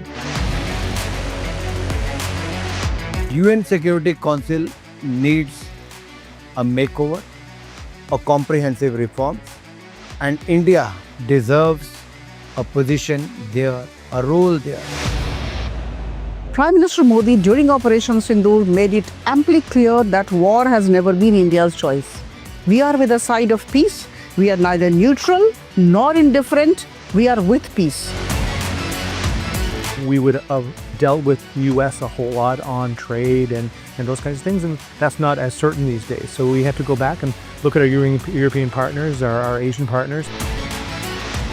An opportunity to exchange, to have a dialogue, to have a debate on a different perspective on finding the solution of the conflict. First thing that is important to have a common ground, and that we do have with humanitarian laws and human rights, but also to say, okay, what does it mean for us as a country to act on these laws, and how can we work together?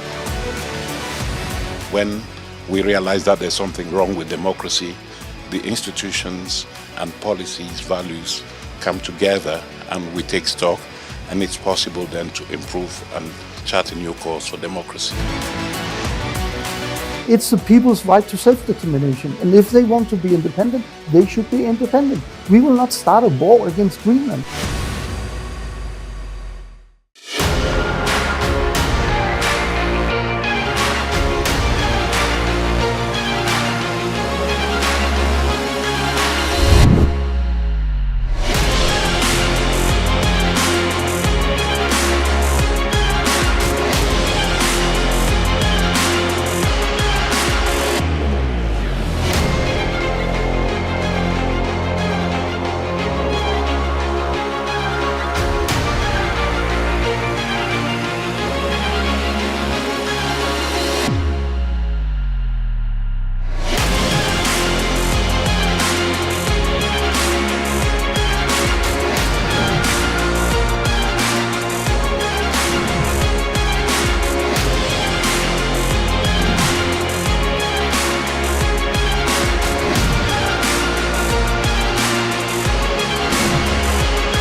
What we can do as the Interparliamentary Union to strengthen democracy, to promote human rights, to ensure that humanitarian law is respected. UN Security Council needs a makeover, a comprehensive reform, and India deserves a position there, a role there. Prime Minister Modi during Operation Sindoor made it amply clear that war has never been India's choice. We are with the side of peace. We are neither neutral nor indifferent.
What we can do as the Interparliamentary Union to strengthen democracy, to promote human rights, to ensure that humanitarian law is respected.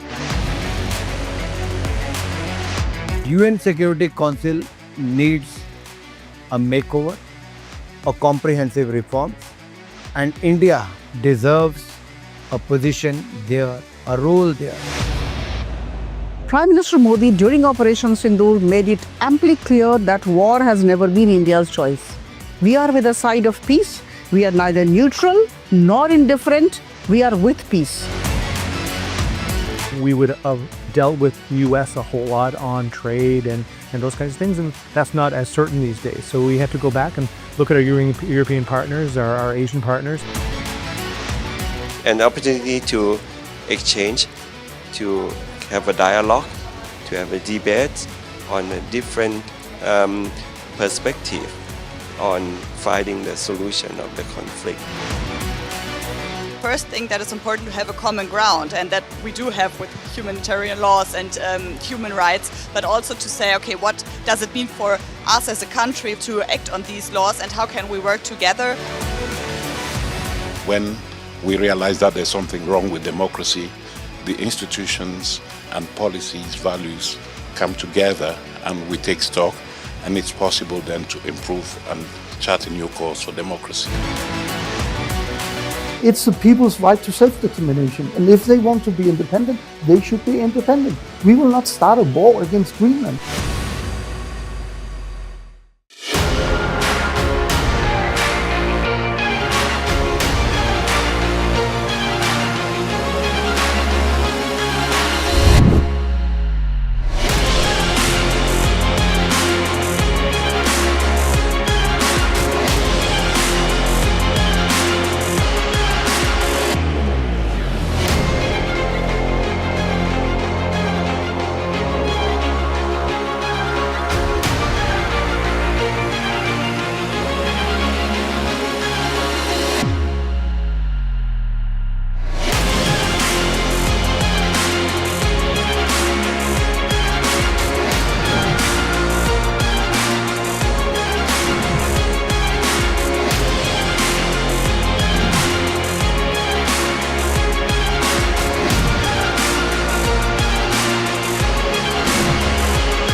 What we can do as the Interparliamentary Union to strengthen democracy, to promote human rights, to ensure that humanitarian law is respected.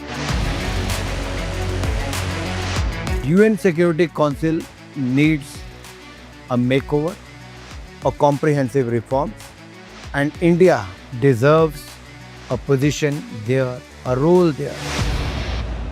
Prime Minister Modi during Operation Sindoor made it amply clear that war has never been India's choice. We are with the side of peace. We are neither neutral nor indifferent. We are with peace. We would have dealt with US a whole lot on trade and those kinds of things, and that's not as certain these days. So we have to go back and look at our European partners, our Asian partners. An opportunity to exchange, to have a dialogue, to have a debate on a different perspective on finding the solution of the conflict. First thing that is important to have a common ground, and that we do have with humanitarian laws and human rights, but also to say, okay, what does it mean for us as a country to act on these laws, and how can we work together?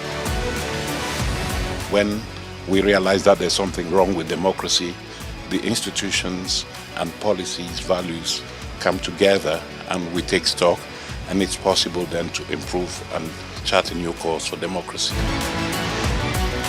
It's the people's right to self-determination, and if they want to be independent, they should be independent. We will not start a war against Greenland.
what we can do as the Interparliamentary Union to strengthen democracy, to promote human rights, to ensure that humanitarian law is respected. UN Security Council needs a makeover, a comprehensive reform, and India deserves a position there, a role there. Prime Minister Modi during Operation Sindoor made it amply clear that war has never been India's choice. We are with the side of peace. We are neither neutral nor indifferent. We are with peace. We would have dealt with US a whole lot on trade and those kinds of things, and that's not as certain these days. So we have to go back and look at our European partners, our Asian partners. An opportunity to exchange, to have a dialogue, to have a debate on a different perspective on finding the solution of the conflict. First thing that is important to have a common ground, and that we do have with humanitarian laws and human rights, but also to say, okay, what does it mean for us as a country to act on these laws, and how can we work together? When we realize that there's something wrong with democracy, the institutions and policies, values come together and we take stock, and it's possible then to improve and chart a new course for democracy. It's the people's right to self-determination, and if they want to be independent, they should be independent. We will not start a war against Greenland.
What we can do as the Interparliamentary Union to strengthen democracy, to promote human rights, to ensure that humanitarian law is respected.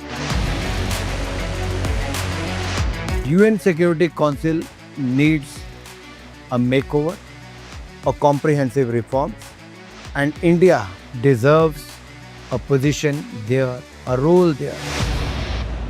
Prime Minister Modi during Operation Sindoor made it amply clear that war has never been India's choice. We are with the side of peace. We are neither neutral nor indifferent. We are with peace. We would have dealt with US a whole lot on trade and those kinds of things, and that's not as certain these days. So we have to go back and look at our European partners, our Asian partners. An opportunity to exchange, to have a dialogue, to have a debate on a different perspective on finding the solution of the conflict. First thing that is important to have a common ground, and that we do have with humanitarian laws and human rights, but also to say, okay, what does it mean for us as a country to act on these laws, and how can we work together? When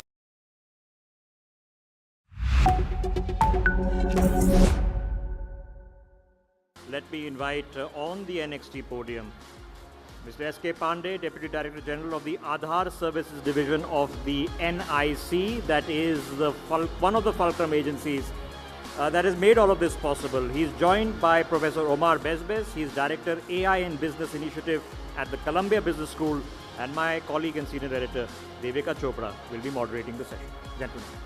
A very good afternoon to everyone. It's my pleasure to be moderating this very interesting session with Professor Omar Bezbez, who's the Director of AI and Business Initiative at Columbia Business School. And in conversation with him is Mr. S.K. Pandey, who's the Deputy DG of Aadhaar Services Division, NIC. Firstly, sir, welcome to NXT. Professor Bezbez, we've had the pleasure of hearing you in the morning as well. Thank you to both of you for joining us. And we were just having a discussion with parliamentarians on digital governance.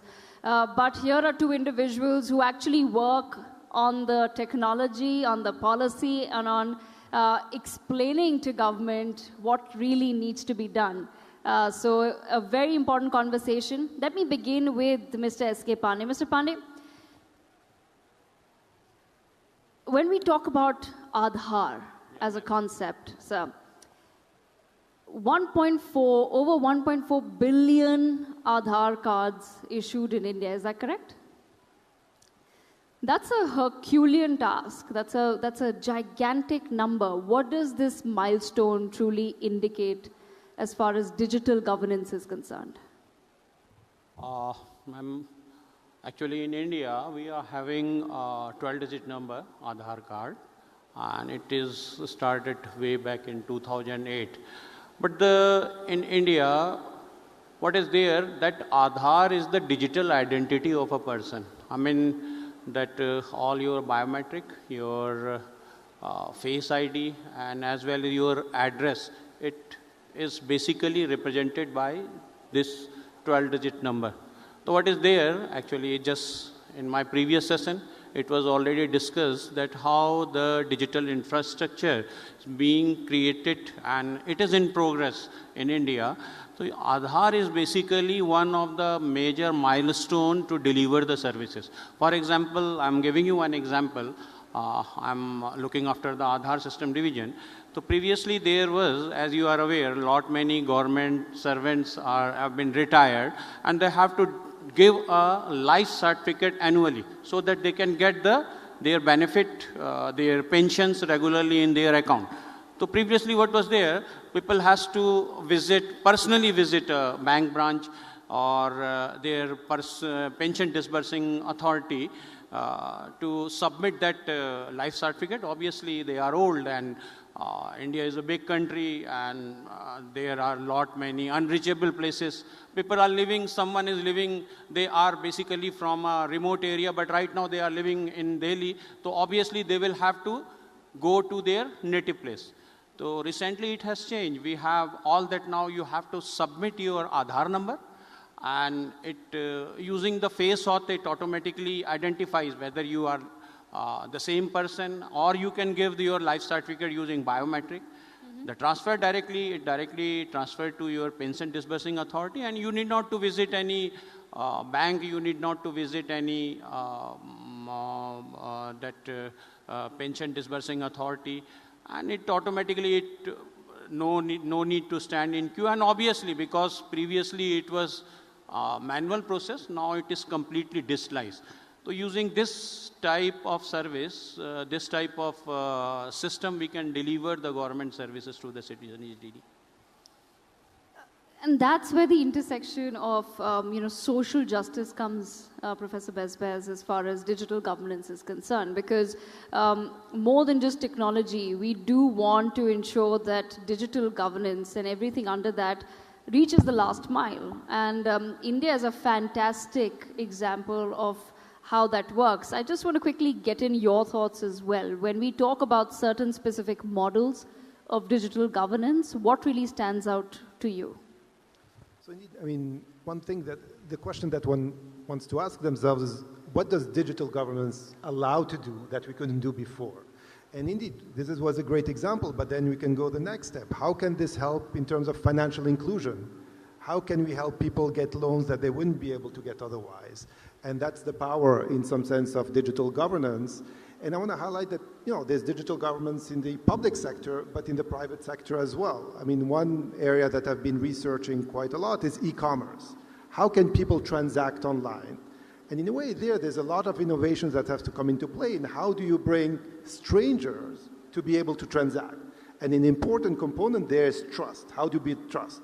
Government has trust, but a private entity doesn't necessarily have trust. So innovation there has happened, for example, through the development of reputation systems that has allowed strangers to transact with themselves, strangers to host other people in their homes or in their cars and things of the sort. Mr. Pandey, on that note, because Aadhaar, as Professor Bezbez is also pointing out, that when digital governance models come in from the government, there is some level of trust.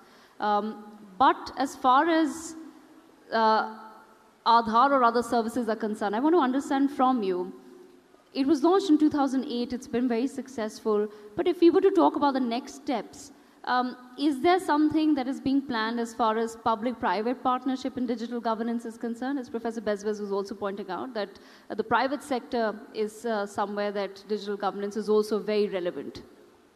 Actually, just want to share one thing. Actually, in India, we call it one major initiative government has started. We call it the India Stack. I mean, in case I want to deliver anything to the citizen or anything to the business, all that I need identity, I need a payment channel, I need a document. So India Stack is basically an open API, open platform. You can use Aadhaar with UPI. UPI is basically a payment delivery system of India. You can use Aadhaar with API, so obviously you can deliver financial service to any citizen. You can use Aadhaar with DigiLocker. Yes. You can go ahead with the DigiYatra type of app. In airport, you can move out directly without any showing any document. And in case, suppose you want to submit an application to a government, like a scholarship application, whatever it is, you submit your Aadhaar, because Aadhaar is again biometrically identified, and get the data from the DigiLocker. And you need not to submit a physical form, and directly it's an electronic form, and you can submit the free using any online system.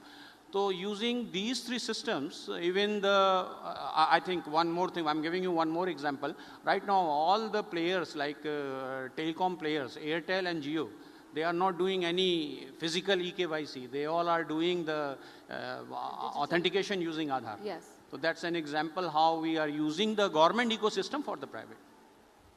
But then, I just want to then understand from you, Mr. S.K. Pandey, how does the government, when it comes to the issue of privacy as well as trust, how does one deal with that, and how do you keep improving on that as well as you go? Because the world is becoming more and more digital as we speak. And with that do arise some concerns over privacy, over data hacking. There's always, conversations about social security numbers or other such digits getting leaked or hacked. How does one then keep themselves prepared for this? As far as Aadhaar is concerned, it's a completely secured system. Actually, one more thing, actually, when we are dealing with the Aadhaar, so we are not storing any biometric detail in any device. Right. Actually, the Aadhaar repository is very strong, and Aadhaar is having their own data center with all type of security measure. No one can hack the biometric detail. And even though, in case someone want to do the interaction with Aadhaar, all the information are encrypted. They are traveling in a secured network, digital infrastructure network, and all the information are completely, you can say it's highly encrypted, and even the, that we call in a technical term, HSM machines, they are well in place, and I think hacking of biometric data is almost impossible in this ecosystem. It's a complete robust ecosystem, and end-to-end security is being ensured by all the entities. All right, Professor Bezbez, I want your thoughts on this as well, because you work more from a policy point of view as well. What does your research indicate? And if you were to advise governments, because like I said, the world is becoming more digital, and we rely so much so that I today do not carry any cash. I hardly carry a wallet because in India, as Mr. S.K. Pandey has also pointed out, we have so many digital facilities beyond the Aadhaar. We have the UPI, and that's been adopted widely across India. So you would, if you're going to the smallest of stores on our streets today, you would find QR codes, and we are all transacting essentially through our phones. But with that, of course, comes certain concerns, like I said, over hacking. The world is becoming digitally advanced, but at the same time a little dangerous as well. So if you were to advise, what is it that we need to focus on next? I think a big question indeed is what's next, and the next layer of digital governance will not be about information flows, but it will be about AI agents. Now, you may have an agent that takes decisions on your behalf, that goes and shop on your behalf. How do we ensure that the right authentication happens? You might have your agent communicating with someone else's agents to lead to transactions. How do we make sure that these transactions are secure? Because these agents are going to introduce another layer of risk from the perspective of the platforms and potentially of the government.